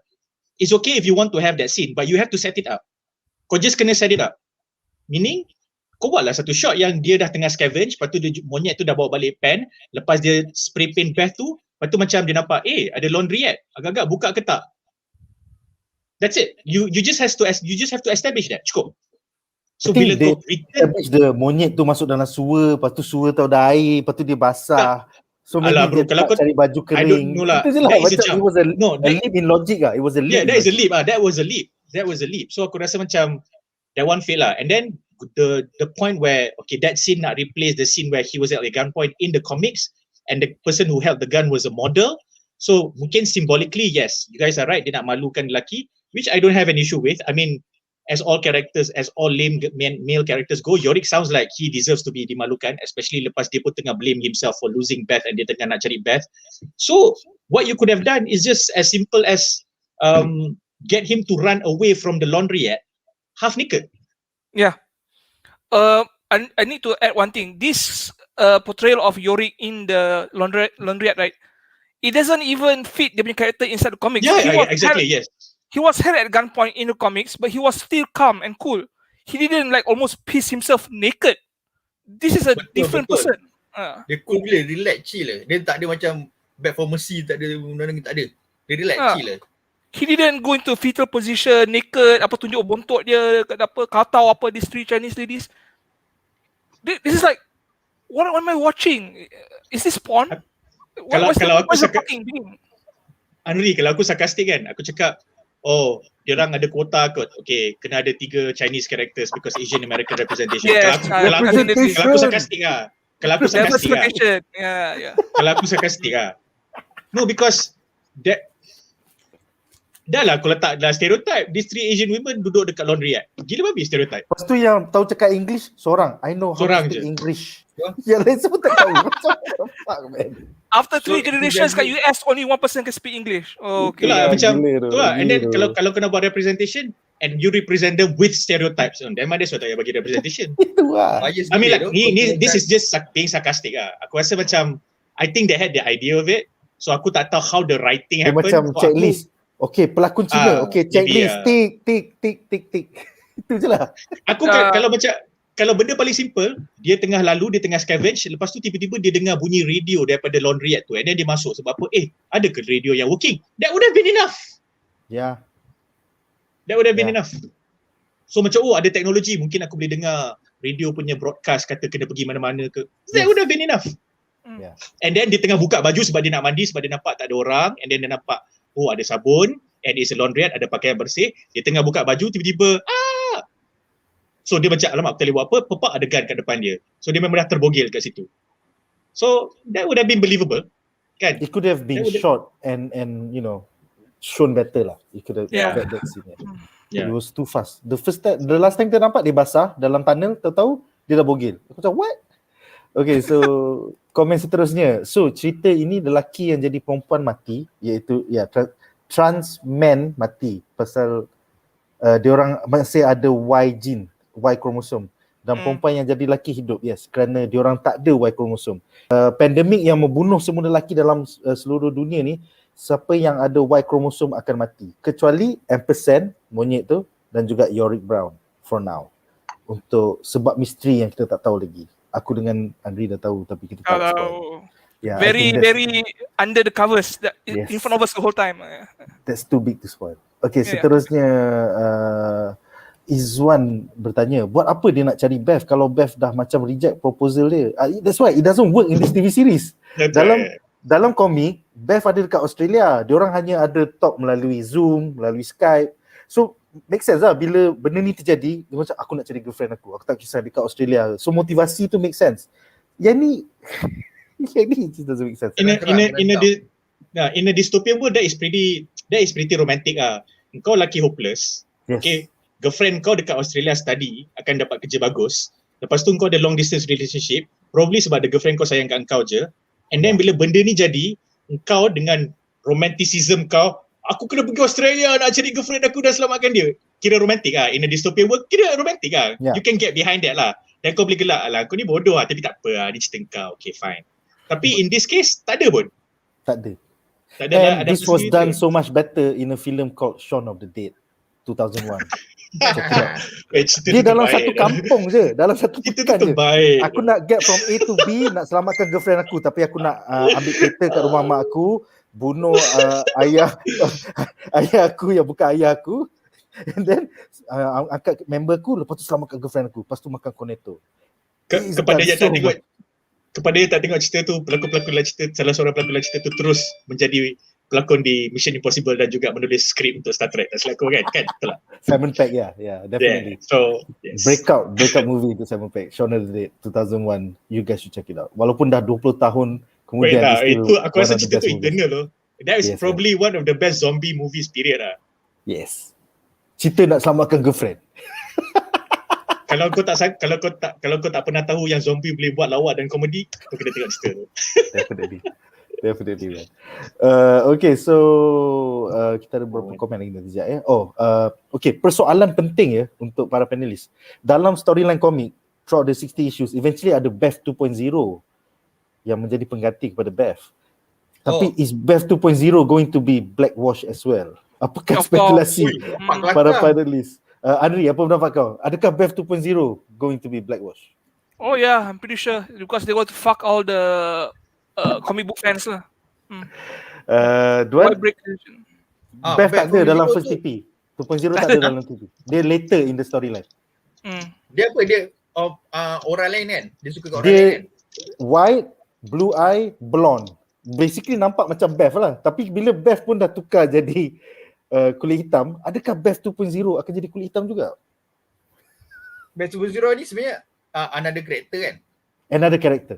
Seorang flight attendant. Seorang flight attendant. Oh ada. Dah ada dalam first 10 issues. Okay. Okay. Then Pendapat spoiler. kau? Pendapat kau blackwash ke tidak? Tak, macam kelakar tu kenapa kena perlu blackwash juga? Perlu ke apa? Pasal apa pengganti bro. Pengganti perasaan dia. Tak tahulah. Jamal? Hopefully I don't know man, aku tak nak teka sebab I'm gonna be surprised by this. So Okay. I'm just gonna, I think I'm gonna treat it as a TV series, loosely based atau inspired by Why the Last Man. That's it. Yeah. Okay. That's how I'm gonna treat it. So Nick, I said yes, it's going to be black, but I hope I'm wrong. At least I hope Beth 2 is going to be the original Beth that we get for the comics. Someone different lah. Okay, you know what? Aku harap yang Beth actually return, because if she did not return, that was a really she does in the series. She does, yeah. Eventually. Then okay. Sebab kalau tak, then ia adalah satu blackwash yang sangat-sangat token dan which is mocking quote unquote blackwashing in the first place. Representation and all that. Okay, seterusnya Amirul mengatakan Yorick mengaku cakap dekat mak dia yang Beth ni fiancé dia. Yes, itu was quite surprising ya, yang dia tipu kepada mak dia. Was that in the comics, Andri? I don't remember that shit. No, it wasn't in the comics. Yeah. Dalam He just said he wants to meet with meet Beth, rescue Beth. Doesn't have to do anything dengan marital punya situation or something like that lah. Then if that's the case, then aku punya teori yang dia nak gunakan the proposal rejection as the character motivation for Yorick is correct lah.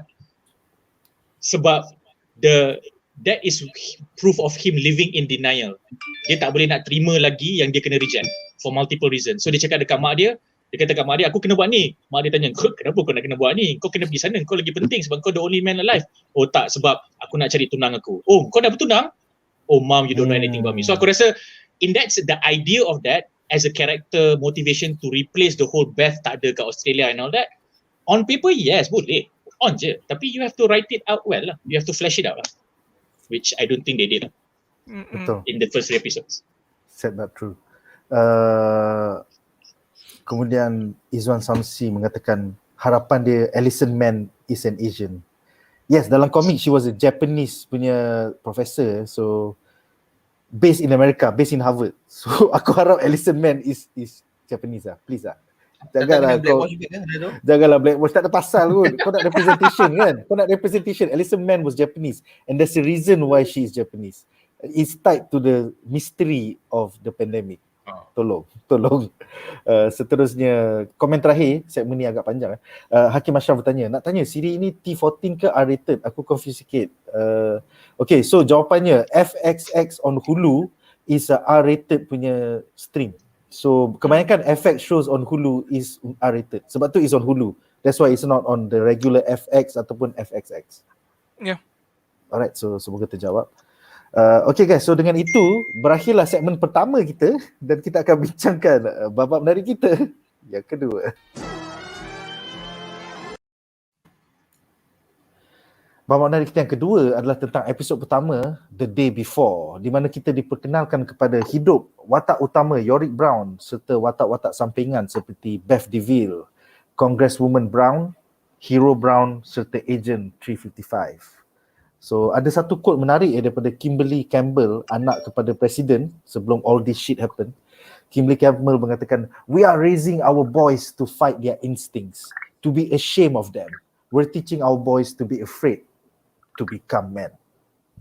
So soalan aku kepada para panelis, apakah pendapat anda tentang the impending sense of doom permeating throughout the whole episode, di mana there were signs all throughout nature. Contohnya Agent 355 nampak rusa tu mati, anak-anak Kimberly Campbell nampak tikus mati berdarah-darah daripada mata dan juga mulut. So yeah, what is your thoughts about that before the big doomsday scenario berlaku dalam 5 minit terakhir pilot episode? Kita mulakan dengan Andri, silakan Andri. Okay, I have a lot of complaints about this show so far, 3 episodes in, but the sense of impending doom through the animals is something I actually appreciated, the special extra content that they provided for the show. We see a lot of animal mati and then the behavior berubah, and then we see anjing tu nangis darah. And then tikus banyak-banyak keluar from the sewers. That was fucking cool, right? It was fucking cool. Even after they run away, we see all the dead male rats on the ground. That was awesome. Foreshadowing of the big death that's coming soon. I have no complaints so far. This was actually one of the better things that they added to the show. It's just it's one of those positive changes that I have to admit to the writers, to the showrunner. Okay, good job on this. At least on this part. Okay. Duan, pendapat kau tentang edit scenes ni yang kita tak sempat nampak dalam komik, pasal kita nampak Yorick dah bangun, benda dah terjadi. So silakan. Dekat dalam komik dia tunjuk few nation lah, few country yang menghadapi soalan ni dekat ada dekat India, kereta api kot atau babah apa semua. So dia tunjuk kat sini bagus, dia tukar, dia tunjuk binatang mati dulu. So binatang kena dulu, baru kena kat manusia. Which is bagus lah, brilliant lah. Sebab benda pun kalau kau nak tahu apa-apa bencana pun haiwan kena dapat tahu dulu. Macam tsunami, ikan dah naik dulu lah. Sebab dia tahu nanti ada benda bencana datang. So ikan datang dulu. Kalau ribut, kau dah nampak burung dah terbang dulu. Kau bawa sampai ribut. Sebab dia dah lari dulu. Sebab animal instinct dapat tahu dulu. So benda ni dia buat dengan cantik lah. So pandemic, virus. Aku kira virus lah. Cakap virus lah, pandemic. Virus so, virus ya. Binatang kena dulu. Baru sampai kat manusia. So benda tu sangat cantik lah.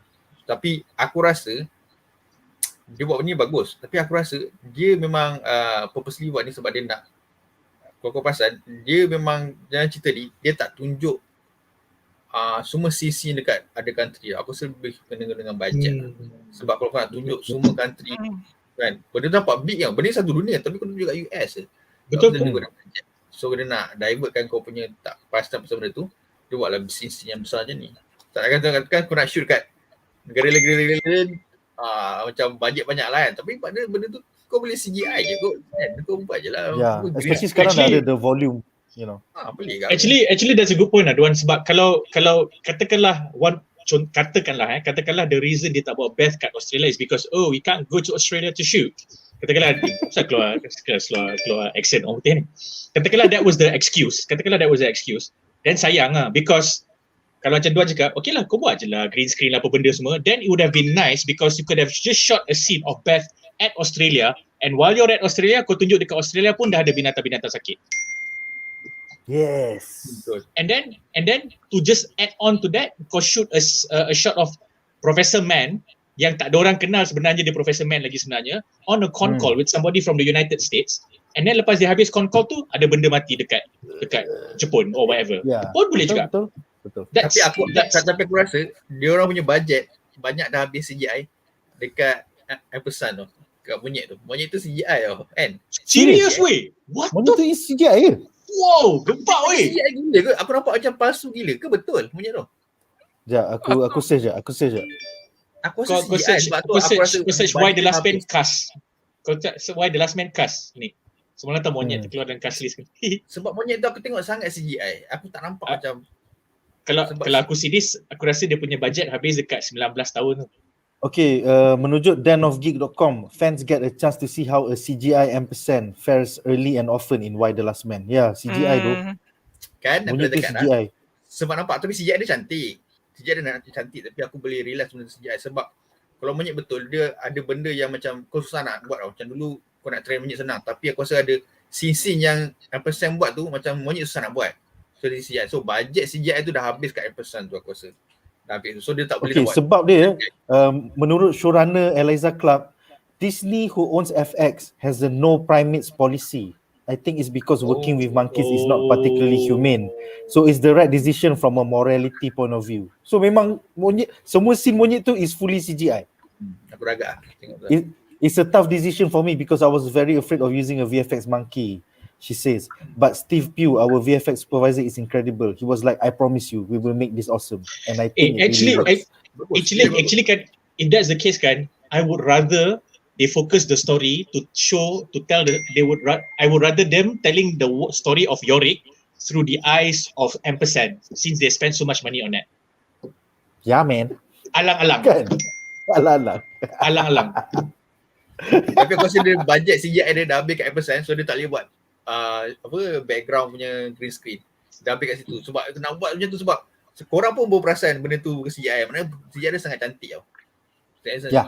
Sangat lifelike lah, sangat lifelike. Ya. Dia dah habis duit kat situ. So dia tak ada duit nak buat. Tapi kau kena faham, FX is Fox. Fox is owned by Disney. Disney now has the volume in LA. The volume is where they shoot Mandalorian, Obi-Wan Kenobi and all the future Star Wars shows dalam keadaan pandemic in a studio, which is you have LCD screen all around you 360 degrees. So kalau kau dah ada teknologi tu, kenapa kau tak call dia, kita tengah nak buat Why the Last Man lah, kita nak buat scene dekat Australia, boleh tak pinjam volume? Actually kan, you know what aku terfikir kan? Tak boleh. Kalau even if they don't have the budget, even if the budget is burst because of ampersand, which given macam dalam scene kat dalam dashboard creator tu pun dah cukup, dah macam pada aku baloi. That is not an excuse for writing, adapting it poorly the right for bad writing that is not the excuse sorry Ni producer malas nak call. Aku rasa banyak sangat tukang masak kat dalam dapur. Yes. And then ni jenis yang macam makanan tak habis masak, lepas tu dia bagi food taster rasa. Tapi food taster rasa jenis food taster yang macam social media influencer bagi review lah. So Okay, so Duan ada apa-apa lagi nak tambah sebelum aku lompat ke Jamal? Oh, dah. Dia kata banyak baling keropok. Kau patutnya lah komik dah baling tai dia. Yes. Dia bukan baling tai, dia bukan baling chisels. So Jamal, your thoughts about the impending sense of doom and nature being the first sign of, apocalypse? I thought it was fine lah. The tone of the show was immediately apparent in the first episode. So aku rasa they did that well. And sebab tu aku terus rasa macam Jupiter Legacy, walaupun Jupiter's Legacy is not that dystopian or is not about this kind of impending doom, but it lends a very somber mood and tone to the whole show. So aku rasa it works very fine. It was quite intriguing. Apatah lagi aku yang tak baca the comic and sengaja tak nak baca sinopsis kat mana-mana sebab nak masuk dan just tengok fresh. Nak masuk fresh. Because I'm gonna get the book anyway, even if the series was not going to be, TV series was not even going to be done. I thought it was okay. It was done well enough lah. And aku particularly liked how they CGI'd how the man died. The way the president died was pretty cool, to be honest. Aku rasa suka benda tu. Terbaik tu. Scene yang dalam that war room tu gila babi tu. Macam semua orang mati one by one. Lepas tu perempuan semua realizing that apa pasal kita tak kena? That was gila babi tu. I just want to add one more thing. Baru sedar, it makes me a bit upset. Why they have this scene. I just realized why they have this scene for all these animals dying around them as the foreshadowing. If I'm not mistaken kan, the Why the Last Man kan, the first second page kan started with a scene policewoman was approached by another woman asking for help. Duan, tunjuk Duan. Sila tunjuk second page from the comic. Yeah. Yeah, that policewoman. She was moments before killing herself because she found out the husband died. I think they did this to cancel this scene. Because they do not want to show a woman die because of a man for the show. I just remember that. But okay, if that theory is true, then aku rasa sayang lah, because they are okay. Apa yang aku nak cakap ni might not come off correctly, so I'm gonna live and die by it lah. Aku rasa if that theory is true, aku rasa diorang stepping too much on eggshells lah. Yes, takut sangat, because the show eventually will be about how women would lead the world in a manless world. That's it. So there are already many redeeming parts for women yang perlu. So if that is not enough for you, dan disebabkan itu kau takut nak tunjukkan scene yang macam tu, walaupun scene tu sebenarnya menunjukkan at that point in time stereotype against women atau gender discrimination yang sedia ada, then sayang lah. Yeah, because it is the apocalypse. It is the apocalypse. Dan kalau kau tunjuk discrimination tu yang akan set up dan make all these women, strong women punya characters lagi menyerlah. Yeah. Yeah, I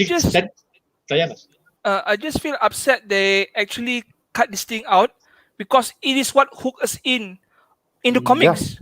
Yeah. The first page. Second page. Yeah. And they carried out. What the hell?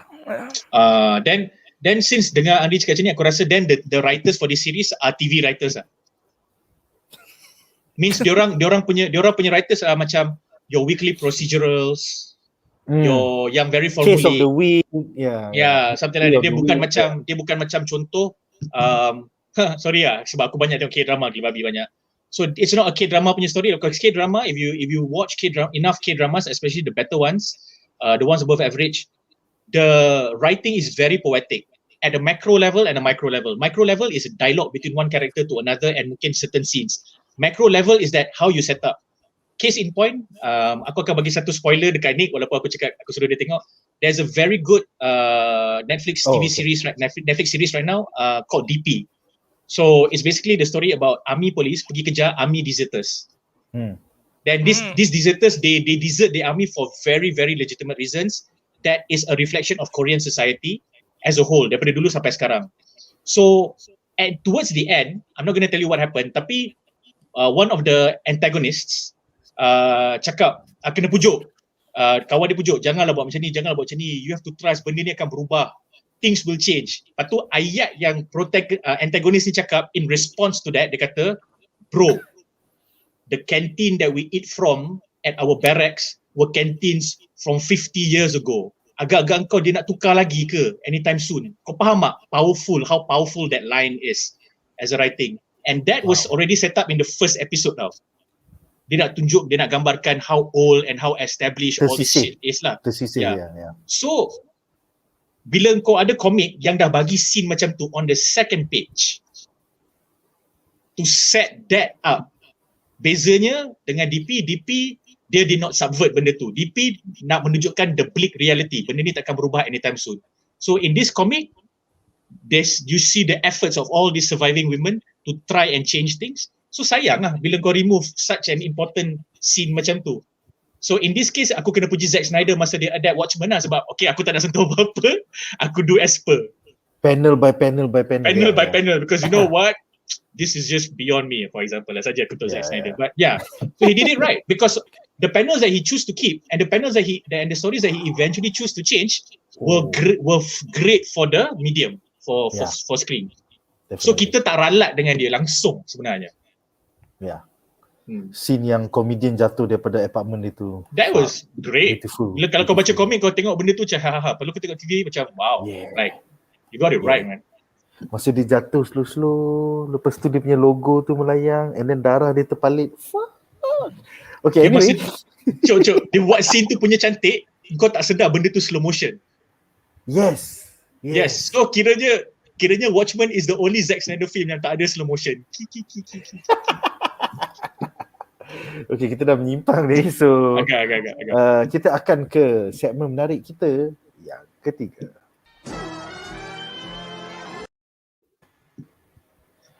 Alright, segmen menarik kita yang ketiga adalah tentang episod kedua, Would the World Be Kind, di mana dunia yang hanya tinggal wanita saja cuba untuk terus berfungsi tanpa kehadiran lelaki.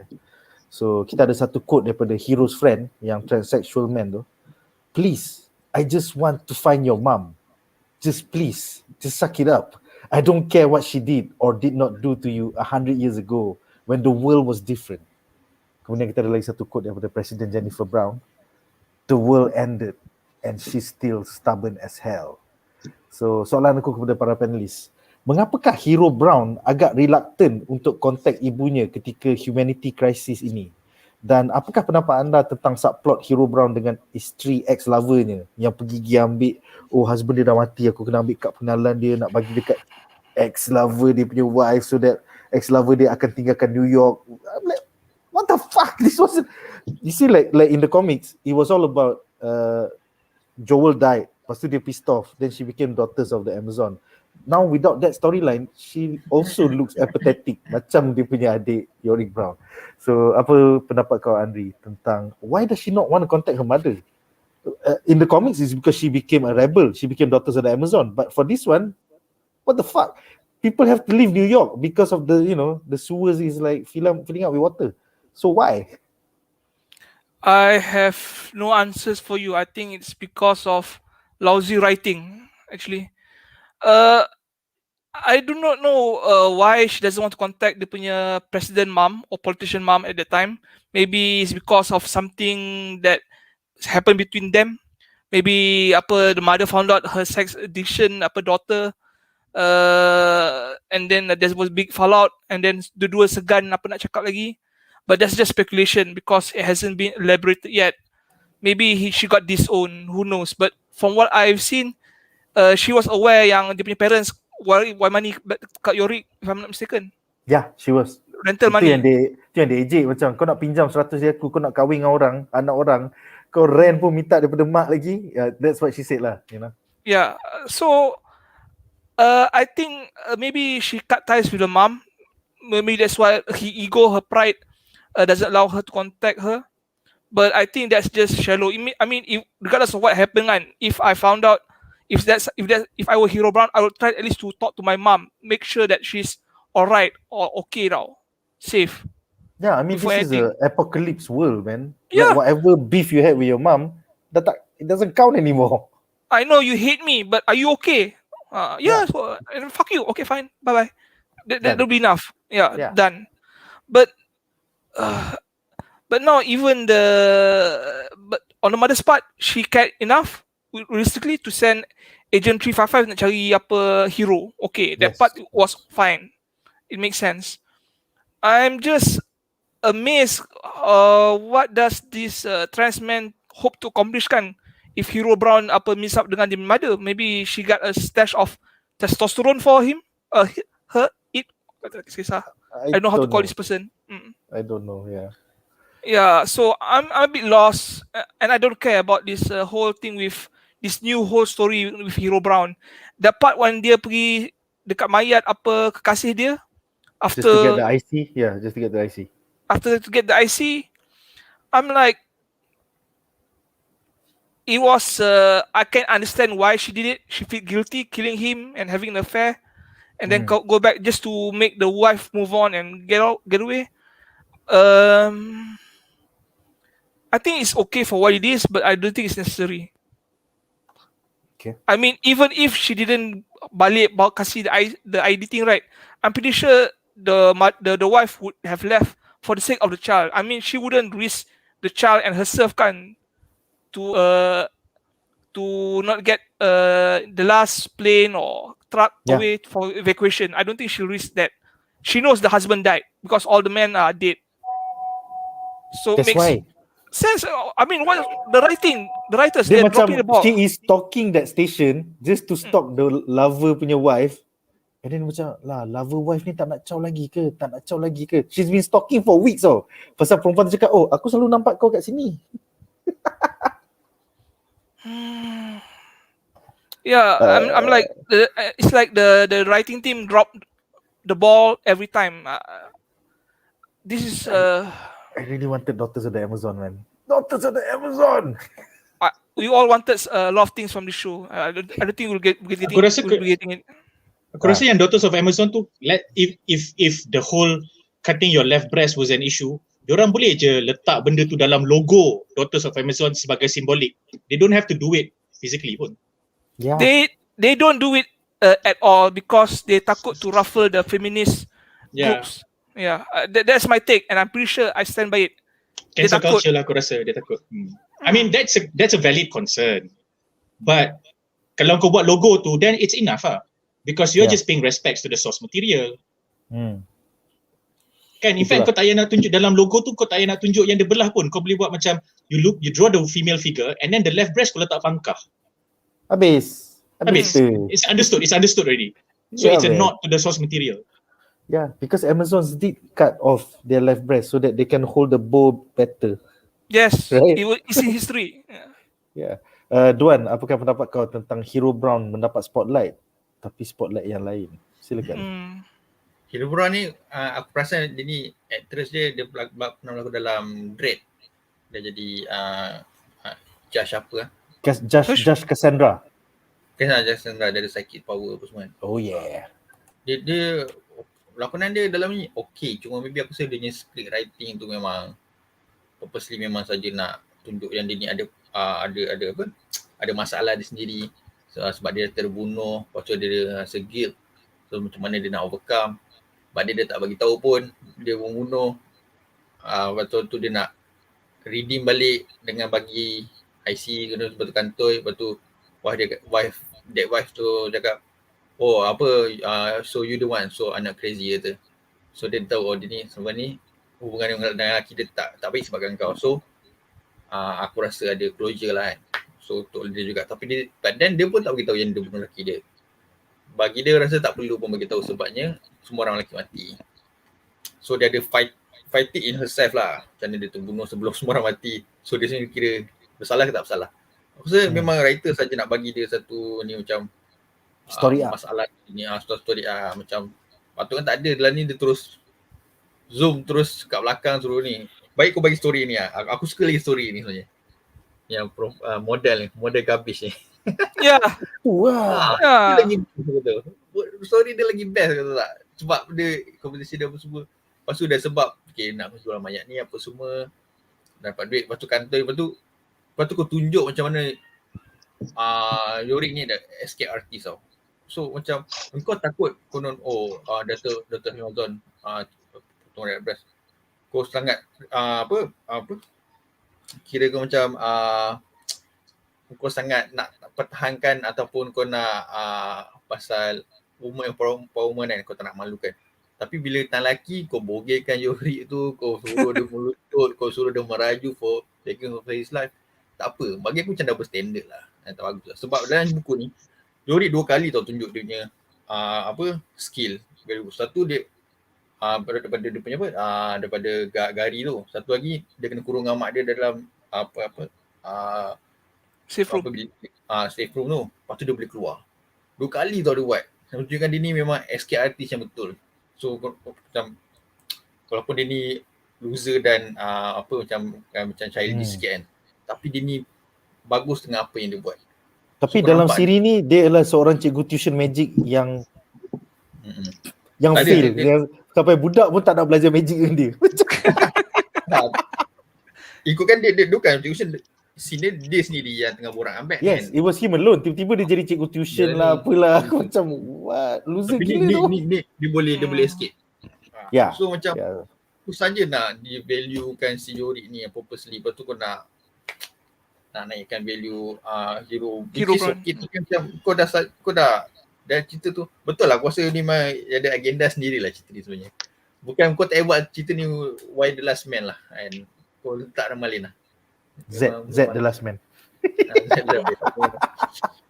Jamal, apakah pendapat kau as a non-reader, your thoughts about Hero Brown's story arc with the ex-lover's wife and silakan.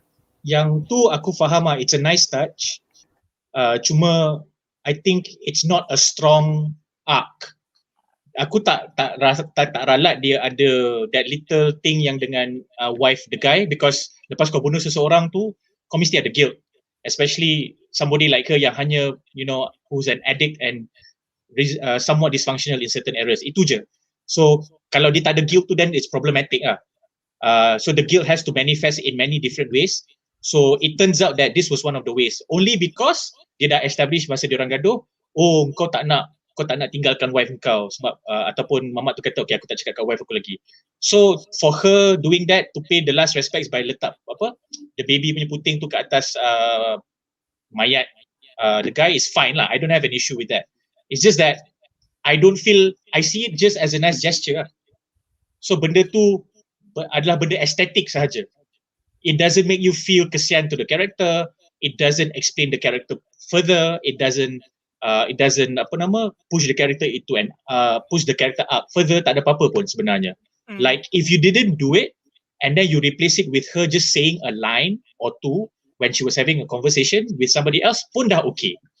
Sebab aku rasa diorang nak kena justify, nak kena follow up on the scene dia bunuh mamat tu, itu je.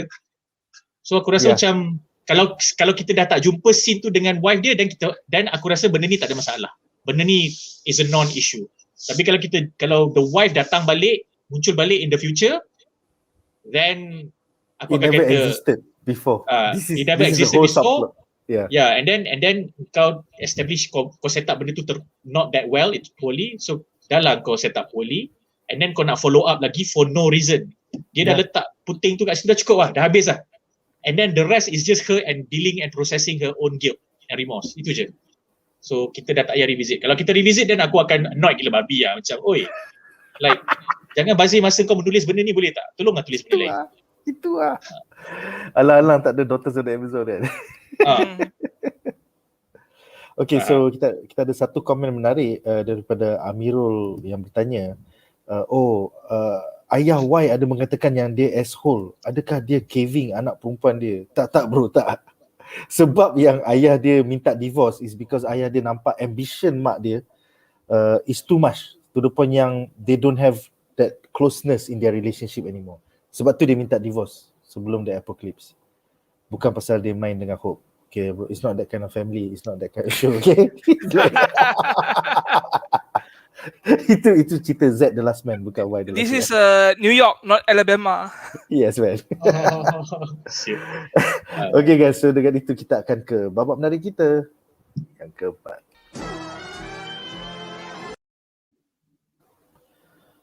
Okay, so babak menarik kita yang keempat adalah tentang episod ketiga yang bernama Neil. Yeah, I still don't know to this day what the fuck is Neil supposed to be about. Aku ingatkan initially it was about Neil Armstrong, tapi tak ada. I don't know what is the reference to. Dalam episod ini di mana Yorick Brown dijumpai oleh Agent 355 dan kemudian ditemukan dengan ibunya, Presiden Jennifer Brown. So one of my favorite lines daripada episod ni adalah daripada Agent 355. Dia mengatakan, Yorick, that's Hamlet, right? They name you after a dead clown. That was pretty cool, man. So soalan aku kepada para panelis, apakah pendapat anda tentang tindakan nekat Agent 355 membunuh 2 pilot helikopter USA semata-mata untuk menyimpan rahsia kewujudan Yorick Brown? Bila dia cakap dekat presiden tu, I will handle it. This again, scene ni tak pernah ada dalam komik, but I think it is to show Agent 355 punya, VC of like, this is the mission, I need to be on mission, I need to do this shit. So apakah pendapat kau, Andri? Silakan, Andri. Okay, I like the portrayal for 355, but 355 punya character is a bit different from the comics. In the comics, she does a lot of espionage punya work, but she is not okay with killing people. I think there was a scene where she was trying to extract a person, but they were attacked by terrorists kat Jordan or something like that. And when they killed her target, she killed one target, and another target apa yang nak attack dia, she said no one needs to die anymore. She's trying to kill as little people as she can. She doesn't have a killing fetish. So in this series, they made her more accepting on killing people. I mean, the guy yang dia berfoya-foya in the name of the duty, her duty, yang bawa bom tu,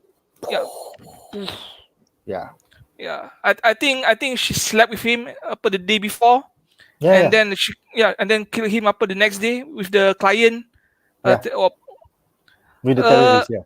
Yeah, she's that type of agent yang macam Black Widow. She has no qualms doing anything for her country lah. So on the thing that she killed those 2 pilots kan, I have seen this in that episode already. Yeah. Actually, the previous episode, because there were loose ends, and when she gave those medals kan, I dah tahu mereka akan mati, because you only give medals to heroes, and you're only proper hero when you're dead. That's why bila dia orang dapat medal tu aku macam, korang tak tahu ke korang nak mati weh. You gonna die soon. Kau dapat medal of honor ni, maksudnya something bad is gonna happen, man. Ya, might as well kan kasih dia 2 bendera merah, red flags. Yeah, itulah. But I understand why she did it. It was just trying to tie up loose ends, and they were loose ends because they know about Yorick, aside from her and the president, and the assistant. So it makes sense in a way, but it goes against her character in the comics. I don't know if it matters now because they made a lot of changes. We just have to see episode 4 lah, macam mana dia cope if she feels a bit guilty, because who she killed in this episode were 2 innocent pilots. Yeah, not, they're civilian pilots. They're not civilian military. pilots. Yeah. Not like that boyfriend who works with the white. Those are terrorist organizations. Yeah, so white that makes movement. sense. Yeah, so it'll be interesting to see on the 4th episode if she feels guilt, like how Hero Brown bunuh that power dia. Yeah. Okay, Duan, apa pendapat kau tentang keganasan 355 dalam adaptasi? Aku setuju dengan Ari lah. Memang dia memang berbeza dengan komik dia. Tapi dia macam on killing spree tau. Tapi itulah tapi benda ni make sense sebab bila kau agent, dia secret service, tapi dia bukan secret service, dia lagi macam dalam daripada secret service lagi. Yeah, the culper ring. The culper ring is his own. So dia macam lagi dalam lagi. So dia macam is her nature tau. Macam memang mana-mana agent pun bisa in your nature. Kau memang kena selesaikan misi daripada arahan atas. By hook or by crook, you gotta settle the job. Macam mana pun. Okay, kau dah tahu ni ada loose end, kau kena settle kan. Memang cara dia bunuh je lah. Sebab you cannot macam kau tak boleh nak macam mana perjudikan benda tu. Okay, mungkin tak beritahu tu. Tak boleh. Kau tak boleh. Kalau yang military style memang kena bunuh lah. Sebab dia memula tu pun 2 orang perempuan tu pun dah macam berbelah bagi. Orang kata kenapa aku tahu tak dia ada conspiracy theory yang katakan presiden ni sebenarnya yang bagi virus tu. Lepas tu kita tengok anak dia hidup. Benda memang betul pun. So anak dia hidup. So memang presiden sengaja. So benda tu tiba-tiba dia punya 2 orang pilot tu dah rasa macam tak boleh bagi. Ini tetap betul kot. Macam konspirasi ke? Ada konspirasi kan? Betul kan? So kat situ pun yang si T55 dah pasal lah. Dia tak boleh biar ni sebab nanti diorang akan spread the konspirasi. Walaupun benda tu tak betul, tapi boleh jadi betul sebab orang semua dah attack. Sebab T55 ada cakap, aku tak sure dekat dalam series ke dalam komik, aku tak ingat lah dia cakap. Dia kata sekarang ni orang dekat luar tu dah cakap mak aku macam-macam. What do you think they will do to her? Kalau dia tahu her only son hidup. Ya, betul. Kau nak apa kan? So benda ni kau kena cover up. So T55 pun dah pernah cakap dekat presiden. Can we trust her, dia punya assistant tau. Dia pun macam nak bunuh dia assistant tau. Tapi dia tak kasih kan. Kita trust dia tak bunuh. Tapi yang lagi diorang ni presiden macam tak heran sangat sebab tak kerja directly. Lepas tu tapi sebenarnya dia tak nak. Aku rasa dia tak nak T55 bunuh. Tapi T55 kata I will handle it. Dia tak nak tahu. Dia tak nak tahu. Itulah cara dia handle. Aku suka sebab macam ni lah. The reality of it sekarang ni, itulah dia cara kau nak handle. So aku rasa memang badass lah. Dia walaupun tak ikut 100% dalam komik, tapi watak ni aku suka. Other than Yorick dengan presiden mak dia lah. Aku saja nak share gambar Amazon. Ni gambar Amazon nampak. Titik sebelah tak ada. Saja nak share. Dang, Daughters of the Amazon. Then that is Hope Brown kan? To Hope kan? Yeah, Hope, there's Hope. Ni hero. Oh, sorry, Hero Brown, my bad, yeah. Ni hero. Dang. Hope. Hope tu Hope to lain, Besar hope gila. yang lain. hope to expand. Ya, betul. Okay, so Jamal, your thoughts about Agent 355 punya trajectory ataupun story arc. I mean, this was just her following orders, right? Aku rasa she is the best, the most well written character in there, karakter yang paling konsisten. She is the only one yang pada aku bila aku tengok dia seorang je yang tahu. Dia adalah she seems like the only one yang paling assertive dan paling tenang, paling in control. So dia tahu dia punya kedudukan kat mana, dia tahu dia punya tugas kat mana, dia tahu dia punya emosi macam mana, dia tahu apa yang kena fikirkan. Kalau kita tengok karakter lain yang dekat quote unquote White House tu, semua akan ada nampak vulnerable.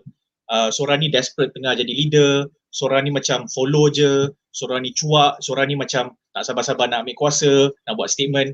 Tapi Agent 355 nampak very in control. And she's very consistent. Her interactions dengan semua karakter sama, and in every scene yang ada dia steal the show lah. So dia memang strong. Dan one thing that I do not like about there's only one thing I do not like about the character, and it's not even the character herself. It's the fact that kalau kau tengok karakter Agent 355 ni dan kau suka sebab for whatever reason, kau tengok cara dia buat misi dia ke, cara dia bercakap dengan orang ke, cara dia buat lawak sinis yang dead clown tu ke, kau nampak yang writer-writer ni boleh write a good character walaupun screen time dia tak banyak. So kalau kau boleh tulis karakter 355 yang screen time tak banyak ni, kenapa kau tak boleh tulis karakter-karakter lain dengan lebih kurang sama konsistensi atau sama efek? Sayang lah. Ke sebenarnya semua writer-writer kat dalam ni adalah tim-tim writer yang tulis untuk TV series yang ada action, ada espionage, ada polis, ada askar. Aku dah tahu lah, yang the last remark tu aku saja buat lawak bangang lah.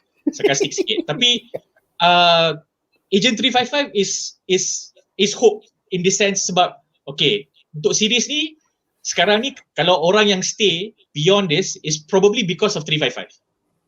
Sebab karakter dia best, itu je. Dan aku tak exaggerate kalau aku cakap karakter dia mungkin menjadi glue untuk adaptasi siri ni sebab karakter dia paling believable, karakter dia paling kau boleh relate, dan karakter dia paling berani dan buat decision yang dan ada ownership dan ada agency. Karakter lain walaupun ada agency tak buat apa-apa, tak assertif. Yang tak ada agency lepas tu buat benda lain. Ada yang pathetic, ada yang apathetic. So macam dua-dua. So 355 ni, this is what I feel. I think that's pretty cool, the fact that she decided to kill. And then dia kata I'll handle this. Benda tu menyambung keyakinan yang ditunjukkan oleh dia punya boss masa dalam kereta tu. I think it's very nice dan nampak dia boleh adapt. Sebab apa, dah dia secret agent kan. So, kalau masuk kandang kambing, kau bukan mengembek bro, kau jadi kambing. So so benda tu cool lah. Aku rasa benda tu cool je. And kalau benda ni adalah perubahan from what Andi and Duan dah cakap, lain sikit characterization dia, dan aku rasa see, you guys boleh adapt. You guys, when you guys want to do it nicely and well, you guys can make a nice change from the source material that doesn't feel that is veering away or it is going against the spirit of the source material. And you did it in a tasteful manner. This is representation.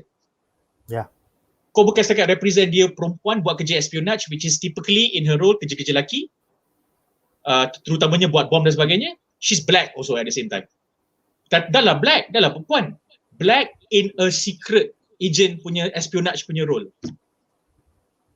Which is pretty cool. Which is predominantly white and male. White male and maybe of a certain political leaning or ideology. Republican. So this is so you did it really really good. Aku rasa kalau macam lepas ni, kalau spin-off on Agent 355, I wouldn't be surprised if I ended up watching it. Because karakter dia solid. Actually, even masa dia tengah cium-cium dia punya boyfriend bom tu sebelum dia bunuh, masa dia cium tu pun kau macam nampak, ini cium fake ni, tapi sebab mamak tu kutu, mamak tu tak sedar yang kau sebenarnya kau kena tipu.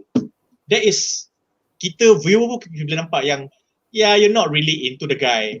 You're just doing a job. It's pretty cool. Aku suka yang boleh ditutup pintu tu, lepas tu dia start menari. Aku macam, apa cerita bomb maker ni pelik? Betul aku like, wait a minute.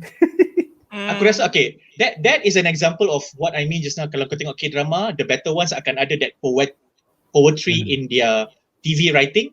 That is poetry sebab that scene dia dah tutup pintu perlahan-lahan, lepas tu dia main lagu, lepas tu dia lari keluar, and sambil dia lari tu dia pasang lagu macam dia tengah jogging dengan lagu and then meletup. That is film language lah. Yes. Kau nak menunjukkan dia punya bersahaja dan dia punya confidence in her doing her job. Benda tu just another day for her.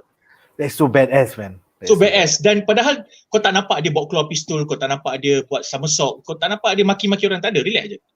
So in a very normal realism way, kau dah, that is poetry, a little bit of poetry there. It's very nice. Cool.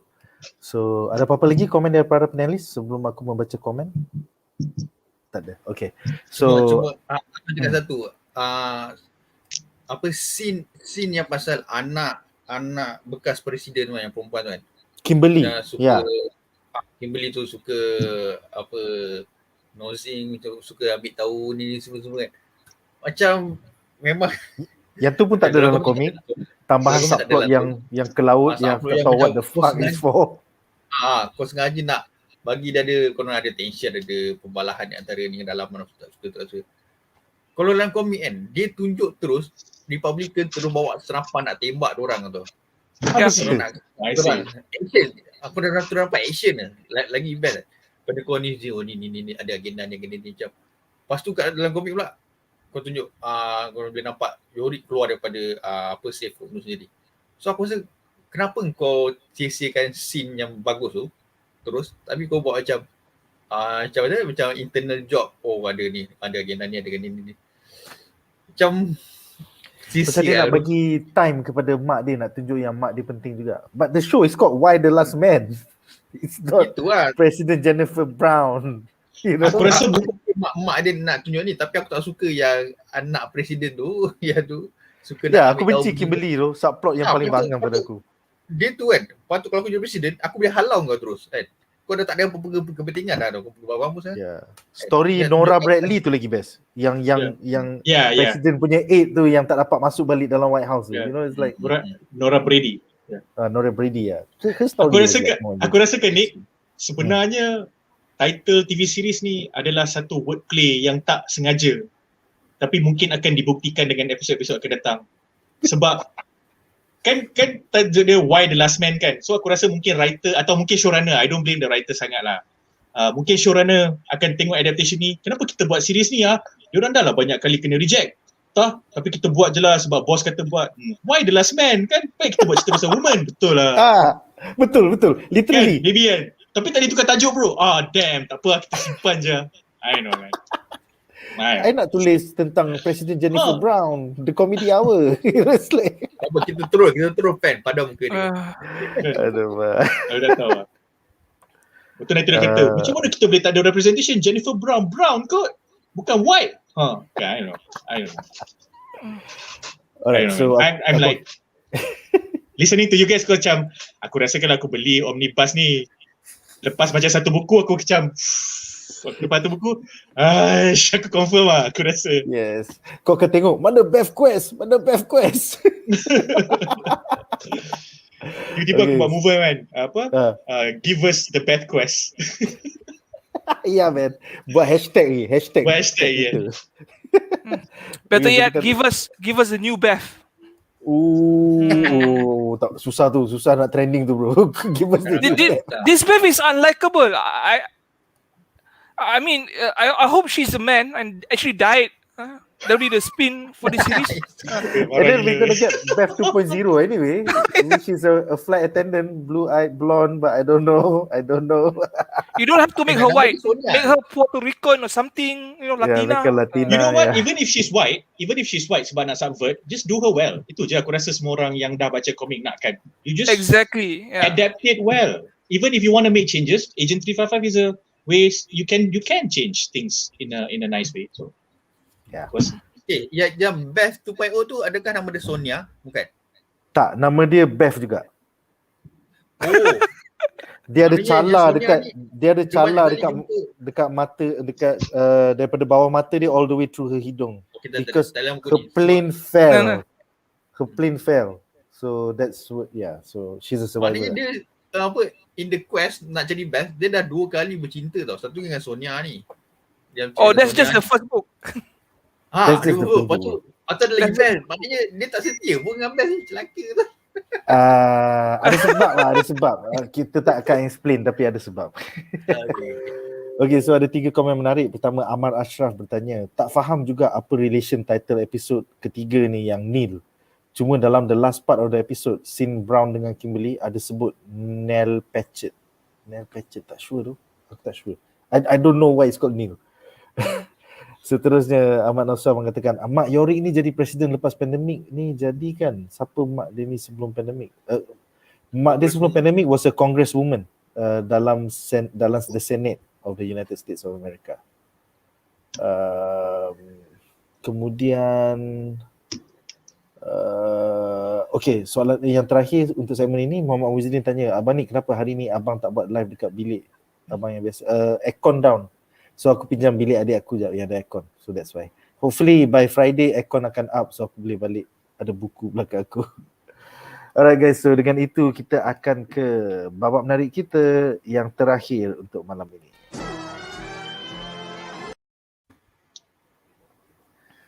Babak menarik kita yang terakhir adalah subplot US Presidency Line of Succession, di mana Presiden Jennifer Brown mungkin mendapat tentangan terhadap kuasanya.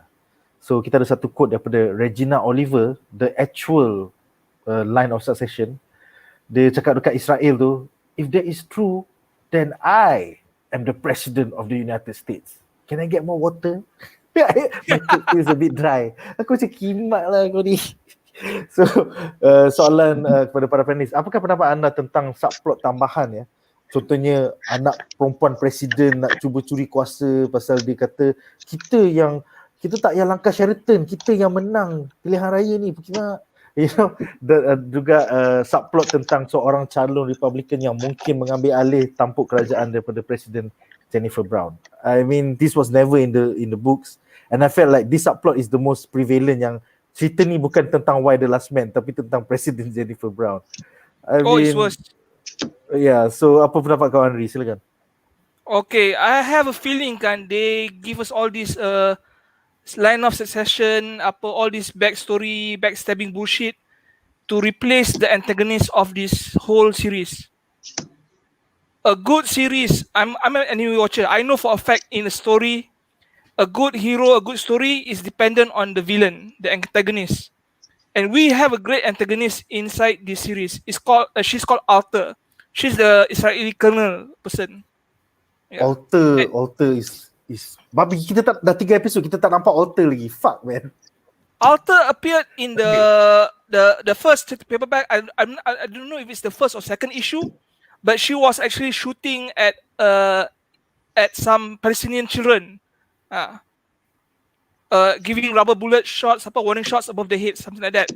And we see her punya character, how we see her logic. She is born of the Zionist regime punya indoctrination. Attack. There you go.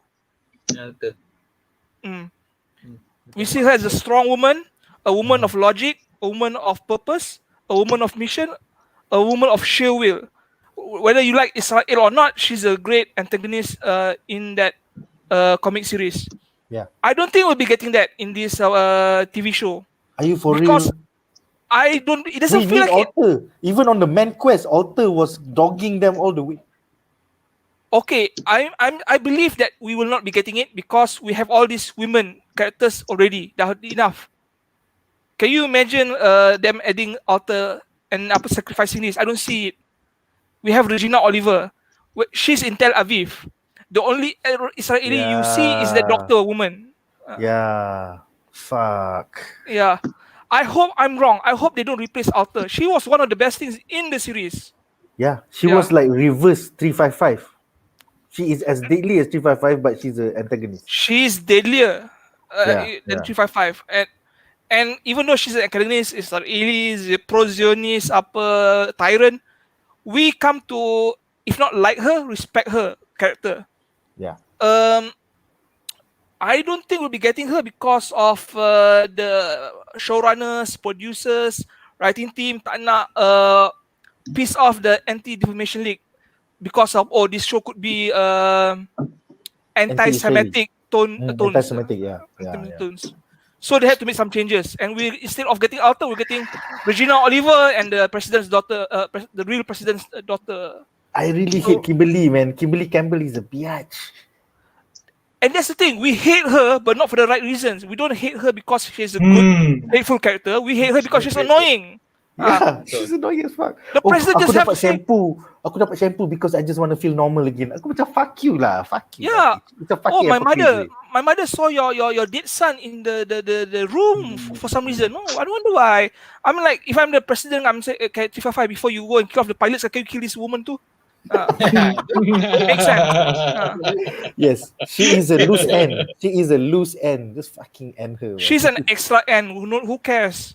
I'm not looking forward to Regina Oliver.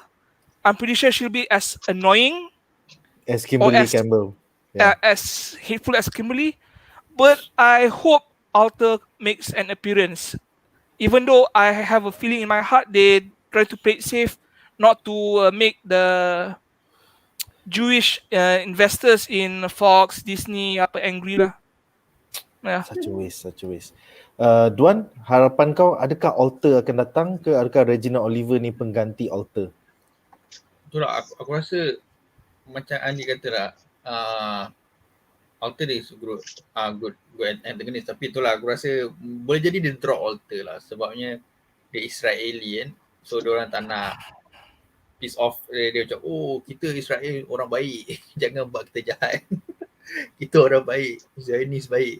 So macam diorang nak jaga hati, dah aku rasa diorang takkan buat kot. Maybe dah akan buat Israel good part, macam apa, Israel macam aid apa semua. Sekat dalam ni memang dia tunjuk Israel ni macam jahat betul lah kan. Sebab ada satu ayat ni aku baca, diorang anggap USA ni musuh diorang tau sebenarnya. An enemy dia kata. Masa dia nak letupkan dunia, ni dah jauh depan jawab, Dr. Man punya lab kan. Dia anggap USA ni as an enemy at that time. Dia kata, so baik kita lumpuhkan enemy kita, bakar tu slap. So kat dalam ni saja pun tunjuk ada saya jahat pun, tapi in reality diorang kan kawan baik kan. So diorang tak boleh nak cakap. So I mean, it's a post-apocalypse situation. Resources are limited. Aku faham kenapa Israel jadi jahat dalam storyline komik tu. Tapi kalau kau tak cukup berani untuk nak tunjuk kat TV series, then lebih kau tak payah adapt lah. Rugi masa lah. Jadi memang ada boss, tapi sebab writer ni memang tak ada boss. Kau nak naikkan agenda SJW kau, komen kau, lepas tu kau nak downgradekan man punya value apa semua. Tapi kau tak berani dengan Israel punya ni, kau tak nak ikut kan. Oh kita tukar lah, nanti kita pula kena serang ke apa, tak tahu lah. So memang betul-betul tunjukkan memang dalam ni pun Alter cakap USA adalah enemy dia. So aku rasa diorang memang takkan, buat Alter. Dia akan buat, okay kalau kau tak nak buat Alter pun tak apa, kau ada satu lagi antagonis villain yang bagus untuk kau jadikan enemy, which is Amazon Daughter lah. Which also tak ada. Daughters of Amazon pun tak ada, Alter pun tak ada. Aku macam aku rasa akan datang ada kot. Okay, itulah harapan aku. Aku agak terkilan bro. Kita tak dapat Beth Quest, which is in the first 10 issues yang kau baca kan. Tiba-tiba kau dah sampai Washington DC and now you're on the main quest. Dia macam kau kata kau nak buat One Piece, tapi kau tak buat East Blue Saga. Semua orang dah atas kapal lah. Kita tak payah jumpa Roronoa Zoro. Kita tak payah jumpa Nami. Dia orang dah atas kapal. Fuck. Tapi kalau ikut aku baca, sebenarnya Yori dia setuju untuk buat main quest dulu. Dia setuju untuk buat nak jumpa Dr. Man dulu. Sebab apa dia kata? Yang aku bila aku read balik. Sebabnya ikutkan dia tak nak terus best, tapi tak boleh, mak dia tak kasi. Lepas tu dia kata, Presiden tak kasi sebab aku ada tanggungjawab lebih besar. Okay, tak apa, aku settlekan kau punya main quest ni. Kau ambil lah, kau nak aku je off ke, kau nak darah ke apa, bagi ni. Lepas tu aku nak pergi best. Aku rasa dalam komik ni, dia memang dia nak pergi man dulu, lepas tu baru dia akan best quest. So okey lah, cuma tu lah, kau tak nampak. Aku harap, memang harapan aku adalah at least dapat Dr. Amazon lah, sebab tu dia ada villain yang bagus selain pada Alter. Sebab kau takut sangat dengan Israel kan, at least untuk yang yang Dr. Amazon ni, hopefully kau boleh tunjuk lah. Tak payah tunjuk tu, tak apa, kau tunjuk lah dia orang lawan. Sebab cerita dia bagus, Dr. Amazon bagus. Dia kejar kakao juga dia orang ni. Yes. Instead of kau nak tunjuk political Kimberly pissed off, aku anak presiden lah babi. Macam what the fuck weh. Tengok kan, kat dalam pandemik kau sibuk semua nak berebut kuasa jadi presiden. Aku tak ada macam Malaysia pun ada kan. Kalau semua tengah macam siapa nak jadi PM? Siapa jadi PM? Aku tak Spot ada on. leadership ayat. Orang mati game apa? Aku nak jadi PM. Siapa jadi PM? Siapa PM? Macam sama tu. Lebih kurang kan. Semua sibuk nak jadi siapa jadi presiden. Oh dia next in line. Padahal orang semua dah mati ni, kau ada lagi benda lain yang dia fikir kan. Tak tahu kan. Dia inspired by Malaysia tu story ke tak tahu. I mean personally aku benci the extra spotlight on the mum, tapi there are some redeeming scenes. Contohnya yang macam dia convince the only female engineer left Betul. untuk Betul. baiki power plant. Pada aku that was a very moving, engaging scene. Strong. Tapi every time kita lompat kepada isteri presiden lama, kepada anak perempuan presiden, aku macam fuck off lah. What is this fucking padding Betul. bullshit sial. Sebab tu cakap yang karakter Mak Yorik ni bagus. Karakter dia bagus. Daniel Land apa nama dia? Diane Lane. Daniel Land kan. Dia ni memang bagus. Tapi tu yang side karakter tu yang anak presiden, bini presiden itu memang sengaja diorang tak tahu ada sengaja nak overuse ke apa tak tahu lah. Patut kill off. One word je. 355 kill all the bitches. Okay. Jamal, as a non-comic reader, are you surprised that all this extra subplot was never in? Kimberly, isteri presiden, instead of going on Yorik's quest. Yeah, silakan. Aku rasa kalau katakanlah based on what I've heard tonight from the three of you, kalau Daughters of Amazon tu tak boleh buat, I can appreciate their fears. Cuma since I did not see the process of eliminating it, meaning how whether they tried to consider, okay, how can we adapt Daughters of Amazon? How can we replicate it in the TV series? Since aku tak nampak proses tu, aku tak nak komen banyak sangat lah. So aku rasa macam because of that, aku rasa benda ni okay. Because aku setuju dengan apa yang Ari cakap tadi. For a good story, you need the antagonist makes the protagonist. The enemy makes the hero. So kalau Regina ni adalah the Republican hero, the Donald Trump perempuan yang di hint dekat hujung-hujung dekat towards the end of the third episode, dan aku okay je dengan benda tu. Sekiranya this character of Regina and whatever she stands for can replace the weight and the depth of Daughters of Amazon. Okay, namun even if she managed to do that, it still wouldn't satisfy a lot of people.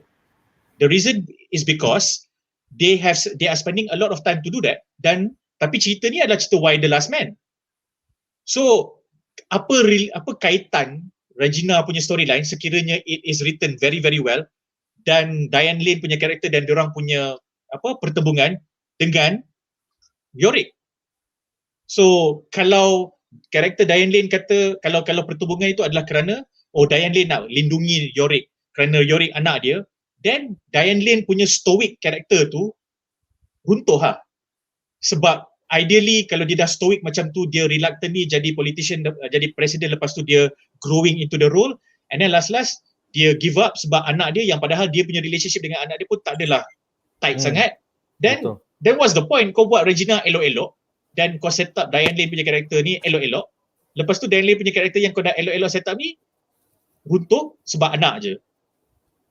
Dan kau tak establish sebenarnya dia memang ada penyesalan tentang cara dia jaga anak dia, tapi dia tak tunjuk, dan dia channel benda tu ke dalam career politik dia hingga jadi berjaya. And that would have made some sense. So aku rasa as a theory or as an idea, I think Regina is fine sebab aku tak baca komik. But if she does not fill up the space that is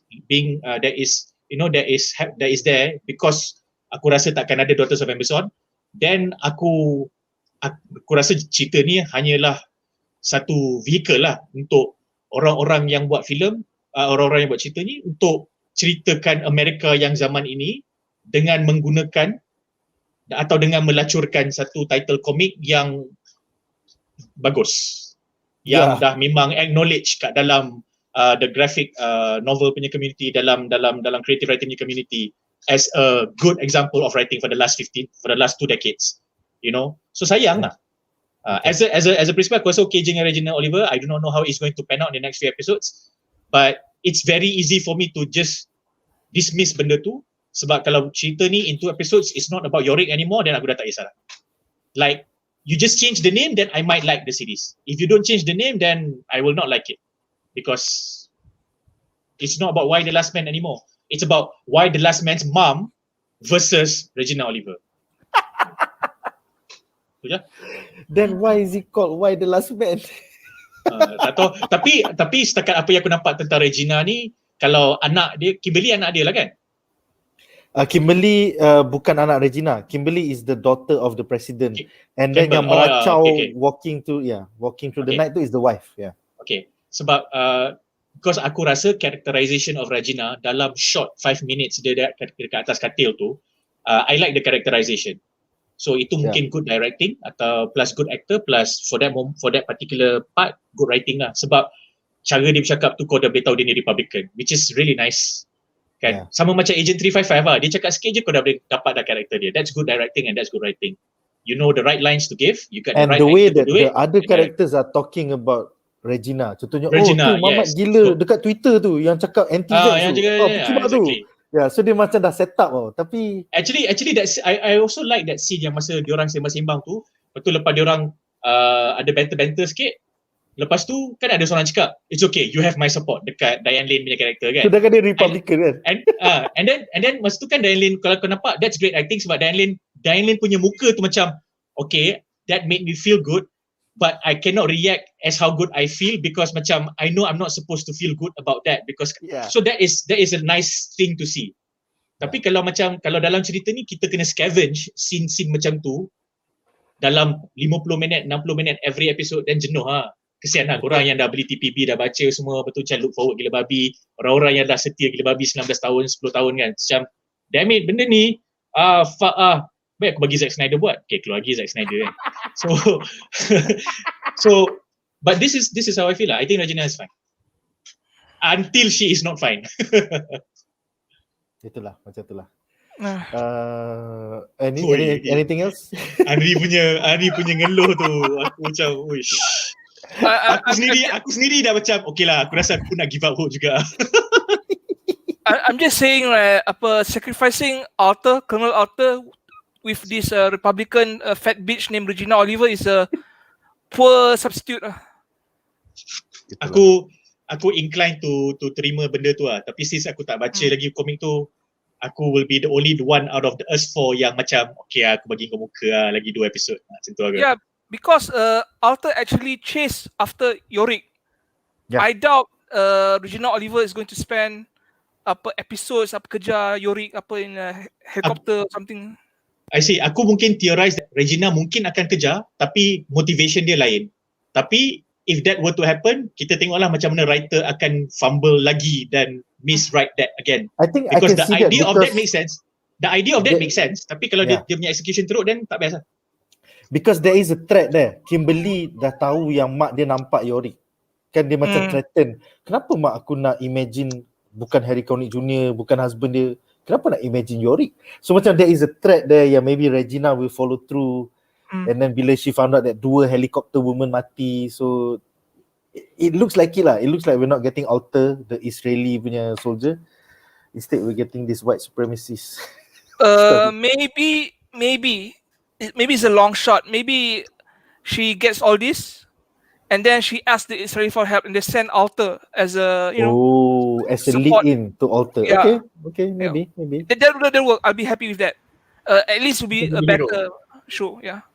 Tapi itu bila aku dengar Ari cakap macam tu, it's as if Henry is giving hope lah, is being hopeful. Tapi kalau kita tengok clue the last 3 episodes, tak nampak dia punya writing akan jadi macam clever macam tu in way they adapt kan. So aku macam I'm gonna support him, tapi aku rasa macam bro kalau kau kecewa lepas ni Long shot. long shot lah. Kalau kau kecewa lepas ni aku tak tahu nak cakap apa bro. Tahu-tahu kan Kimberly collabo dengan Nora Bradley pergi kejar Yorick. Then I hope the wild virus gets all of us lah. If they kalau yang Kimberly dengan Nora tu kejar Yorick, if they write it well, aku boleh terima. Tapi I haven't seen enough proof that they can write well. Yeah. And I can foresee that a version of Daughters of the Amazon would be orang yang tengah riot dekat luar tu. Kan dia cakap by day they are getting more and more stronger and bigger. So maybe that could be a version of the Daughters of the Amazon. Dia orang tak puas hati dengan the presidency, so dia orang dengar yang ada 2 pilot mati. Kita nak hunt down this motherfucker, this guy, this last guy. Daughters of the Republic. Daughters of the Republic, yeah. Okay. I think that'd be cool. Aku if they choose to do that as a nod to the source material, then aku kecewa. Yeah, because it could have been done so much better. Yeah. And then macam gila kau, the actual protagonist, antagonist in the source material is reduced to orang-orang buat rusuhan, protes, mob dekat luar. Not even like a legitimate political party, just mob. Macam bodoh lah. Yeah. Sedih. Sedih. Okay, so kita ada satu komen. Banyak komen. Entah live view ni bots. Tak ada orang chat pun. Chat sunyi saja. Dan ada teori. Yes, mood dah bertukar dari enjoy kepada frustrated. Nak macam mana bro? Kalau show tu best, kita cakap best. Masalahnya show ni tak best. So kita tak tipu kat korang cakap benda ni best. Okay? It's like okay, komen terakhir untuk segmen ini. Soalan, tak ada ke mana-mana perempuan tengah mengandung atau bersalin masa post-pandemic? So mesti ada lagi bayi lelaki. Itu satu teori yang bagus. Yang actually penulis ni dah cover dalam 60 isu tu. So sebagai spoiler, kita orang tak nak bagi tahu korang. Kita orang tak nak bagi tahu korang. Harap-harap korang akan enjoy show ni dan find out eventually. Also, kau kena ingat, dekat bawah laut, dekat angkasa, diorang tak ada kena pandemik. Dalam submarine ke, dalam space ke, dekat International Space Station. Terus tunjuklah space terus. Silakan.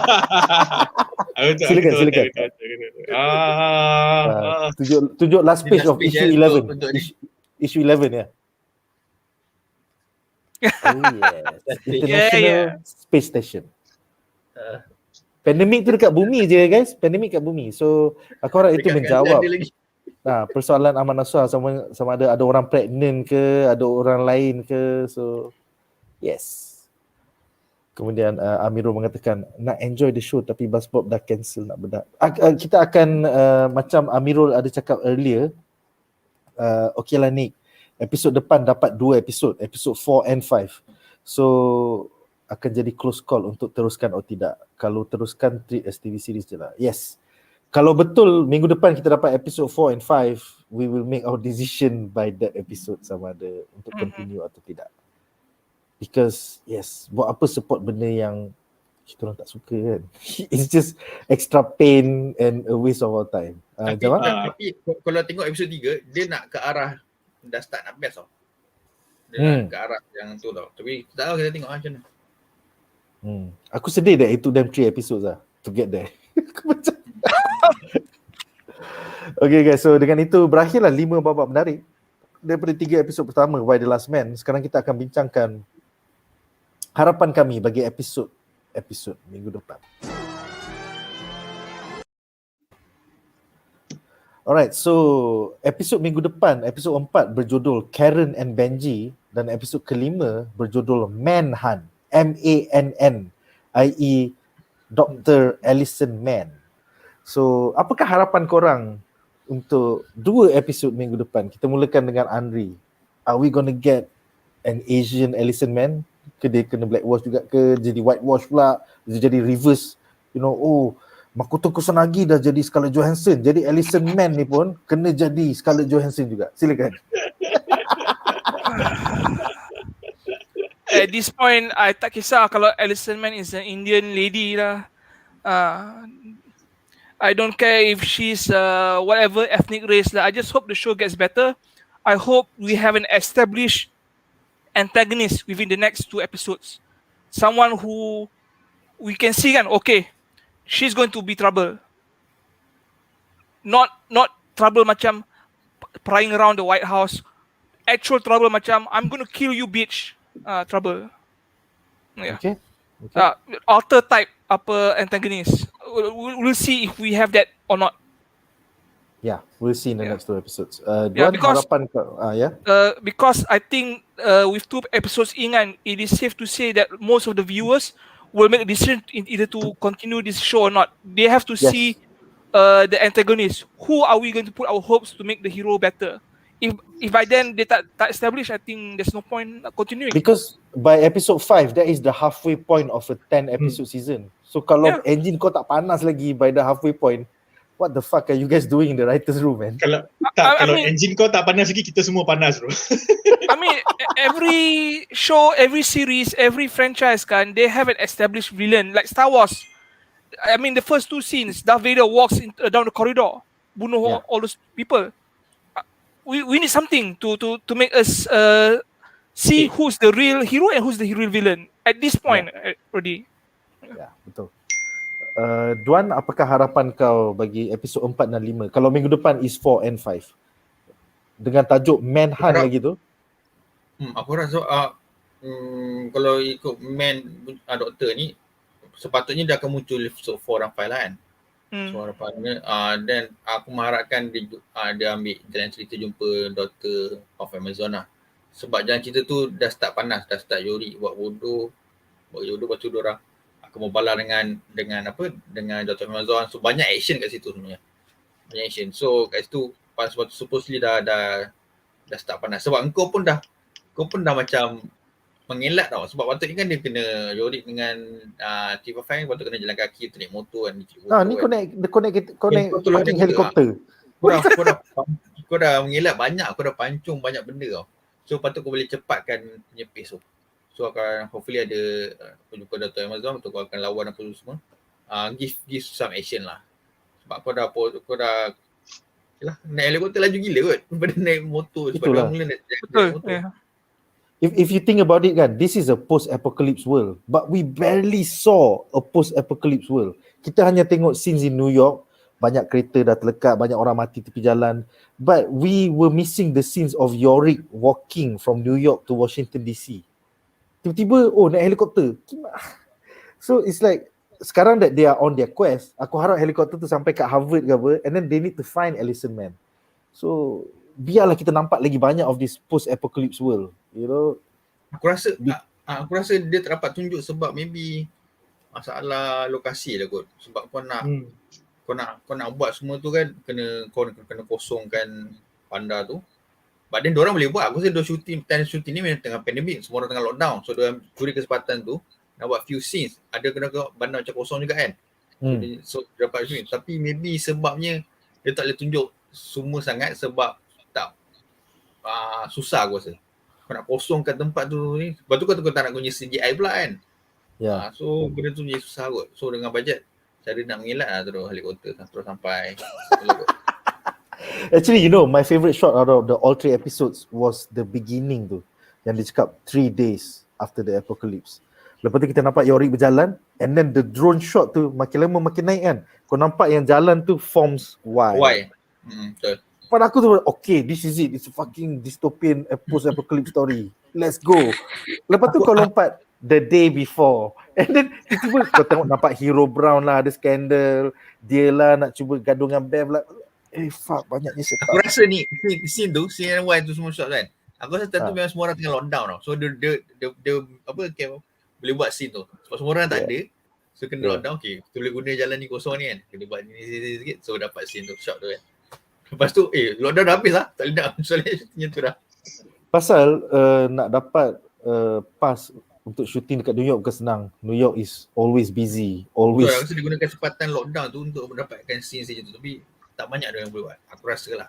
You know, ironically, aku tengok trailer 5 minit bodoh hari ni called La Brea. It's about the La Brea tar pits in Los Angeles. Tiba-tiba ada, you know, ada fucking sinkhole. That 5 minutes was like lagi engaging daripada all 3 episodes of Why the Last Man. Very true. That kind of stupid destruction yang kau biasa tengok Roland Emmerich buat back in the 90s, you know, those are the kind of shit that engages you. Walaupun you know it's stupid, the storyline is fucking stupid, tapi aku macam, okay, I'm gonna check out this TV series because I want to watch something stupid. Jamal, apakah harapan kau bagi episod minggu depan? Sama macam Amri, I hope it just becomes a better series, regardless how loyal it is or how faithful it is to the series, to the comic lah. Itu ke atas lah. Aku nak macam speculate ada 2 benda. The first one kena mengena dengan Regina Oliver. Aku rasa writer akan ni macam kira aku nak project lah, aku nak teka lah. They might fumble or mess it up by instead of dia buat Daughters of Amazon atau equivalent, nak ada satu antagonis untuk melawan seorang protagonis atau ramai-ramai orang yang jadi sekumpulan protagonis, dan sebab dia tak ada Daughters of Amazon tu, aku rasa writers mungkin nak buat sebab post apocalyptic world kan semua orang akan gaduh sebab kita tak ada order. So dalam nak usaha nak mencapai order yang paling basic tu dulu, kita buatlah diorang semua converge. So akan ada Regina Oliver punya storyline converge dengan Kimberly punya storyline, converge dengan Nora Brady punya storyline, converge dengan Diane Lane punya karakter, and then semua tu dia akan converge sebab tiba-tiba diorang dapat tahu Yorick. Aku rasa itu speculation pertama aku. So instead of them having one antagonist lawan one protagonist atau sekumpulan orang yang bersatu untuk lawan antagonis, dia akan buat semua benda ni converge. Mungkin sebab benda ni akan nampak macam great writing sebab kita boleh juggle macam-macam storyline dan diorang boleh converge. Aku rasa tu speculation pertama aku lah. Bro, Because Amir kata bukan speculate bro, teori Brazil. Sorry, teori Brazil. Alright, teori Brazil. Okay, itu satu. Itu satu lah. Nombor dua yang aku nak cakap is alamak aku dah lupa. Aku rasa aku lupa. Tapi that's the first thing yang aku nak cakap. Aku rasa the writers akan the second one aku dah ingat. Atau itu teori Brazil satu, teori Brazil dua, the writers dalam nak menunjukkan yang sebenarnya kita orang jaga source material ni, sebenarnya apa writer buat adalah subvert expectations semua orang, terutamanya yang dah pernah baca comic book, dengan mengadakan atau memperkenalkan Daughters of Amazon in the second half of the series, means episode 6 to 10. Tetapi Daughters of Amazon punya role terbalik. Meaning Daughters of Amazon dia terbaliklah daripada apa yang dia buat dalam comic book. Sebab dia nak subvert expectation. Sebab we want to be clever when we are writing it. Sebab the reason why I come up with this second theory Brazil adalah sebab aku nampak diorang overthink their writing. Yeah. They don't write the characters out, means dia tak tengok karakter kat dalam the comics and then kata 5 karakter ni penting, 3 karakter ni secondary. So 5 karakter penting ni berapa banyak yang kita nak ketengahkan. So how do we adapt it to the current time? Maybe they did that tapi they did not do it cleanly. So bila diorang dah buat tak clean tu, diorang nak make up, nak cover line, diorang kena buat let's do the clever thing by writing, by subverting expectation. Kalau tidak dia ni gaduh dengan ni tapi tak jadi. Kalau tidak benda ni jadi macam ni, tak jadi. Lepas tu kita throw lah sikit nods towards the source material, nak ambil hati fan-fan komik ni daripada 20 tahun lepas. So ni dua teori Brazil aku lah. And if either is true, I'll be very disappointed. Sebab macam bro, the story is there. Kenapa kau nak kena jadi pandai nak tulis cerita baru? The story is there. Bila masuk kau subvert tu maksudnya diorang nak menolong Yorick, bukan nak bunuh Yorick ke macam mana? Dia nak menolong Yorick, bukan nak bunuh Yorick. I don't know because I do not know what Daughters of Amazon did in the comic book. So it should be the opposite lah. Lepas tu dia nak kata kita boleh interpret balik. Aku tak tahu, this is just teori Brazil. I might be wrong. Aku tak baca komik. Tak cukup ini. So, I hope not. Sebab aku rasa kalau dia buat macam tu kalau dia buat teori Brazil pertama aku lagi acceptable even if it fails daripada dia buat teori Brazil 2 aku. Sebab macam bro, aku rasa kalau kau kacau Daughters of Amazon ni, aku rasa ramai orang merusuh ni sebenarnya. So, kita akan tengok Andri lagi. Aku rasa kot. I just want to say there's a lot of hope and things to happen in 7 episodes. Itulah aku setuju. Sebab kalau 3 episod ni pun dia tak set up apa-apa lagi. The Manhunt pun dia tak set up. Sebab kalau kau nak set up Manhunt, kau kena establish Professor Man first. So dia tak establish Professor Man, dia mention Professor Man. Yeah, she is a rogue. She getting funding from a rogue punya nation. Dia tak dengar cakap orang. She is independent. Actually kan aku baru sedar bila aku cakap benda tu. Bila diorang jumpa Yorick, diorang tak terkejut. Aku rasa diorang tak cukup terkejut. Agent 355 aku boleh excuse. You saw the pilots terkejut. The pilot was just tercengang, just standing there when they touch down. Tapi the mother punya karakter was not written where satu, dalam pada aku dah jadi presiden ni, aku jumpa balik anak laki aku yang aku tak berapa kisah sangat pun, Lepas tu sekarang anak lelaki aku yang tak berapa kisah sangat, yang sebenarnya dia ni hopeless gak sebenarnya, pathetic gak sebenarnya. Dialah harapan dunia yang aku pun tak tahu apa sebenarnya harapan ni, sebab aku pun tak tahu apa sebenarnya pandemik ni. So dan dia terkejut, aku tak nampak terkejut tu. Nampak dia lagi preoccupied. Okay, aku nak kena run the country, aku ni president. That's how I feel as a viewer lah. So I can't imagine orang macam korang yang dah baca dan korang dah proses buku tu, lepas tu korang nak proses benda ni, and this as a TV series without referring to Why the Last Man is not even great. It's just another TV series. So aku boleh bayangkan the annoyance lah, if not disappointment of like, benda ni korang buat ni sebenarnya ni, apa benda ni? I think we will know more by episode 4 and 5 by the middle of the season. Okay guys, so dengan itu berakhirlah perbincangan kita malam ini.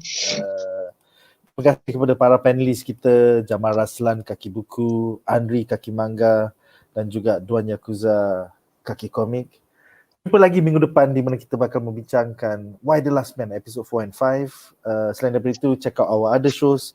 Esok kita akan bincangkan tentang Struggle season 2 episode 6, one of the better written Arrowverse shows. The only two best written Arrowverse shows, Superman Lois and Struggle. And hari Jumaat kita akan cover What If episode 6, which aku rasa ramai korang menonton malam ni. Hari Sabtu insyaAllah kalau cukup quorum, kita akan buat trailer breakdown The Matrix Resurrections, dan hari Ahad bersama Jamal, Raslan dan juga Duan kita akan cover Kimi no Nawa yang baru keluar di Netflix 2 minggu lepas. Aku tak tonton lagi tapi aku akan cuba tonton hari Sabtu. Kau kena the first 2 minutes of the show, kau memang kena buang semua benda, kau tutup handphone semua, kau just make sure that you're there for the first 2 minutes of the show, yang opening tu. Kau memang tu je aku boleh beritahu. Dia sebab Kimi no Nawa ni, dia selain pada cerita the best, dia punya soundtrack tu, best gila lah soundtrack dia. Ramai gila orang puji. Dia high satu band. I look forward to that. Okay guys, so dengan itu berakhirlah sesi kita malam ini. Majulah fandom untuk negara. See you guys.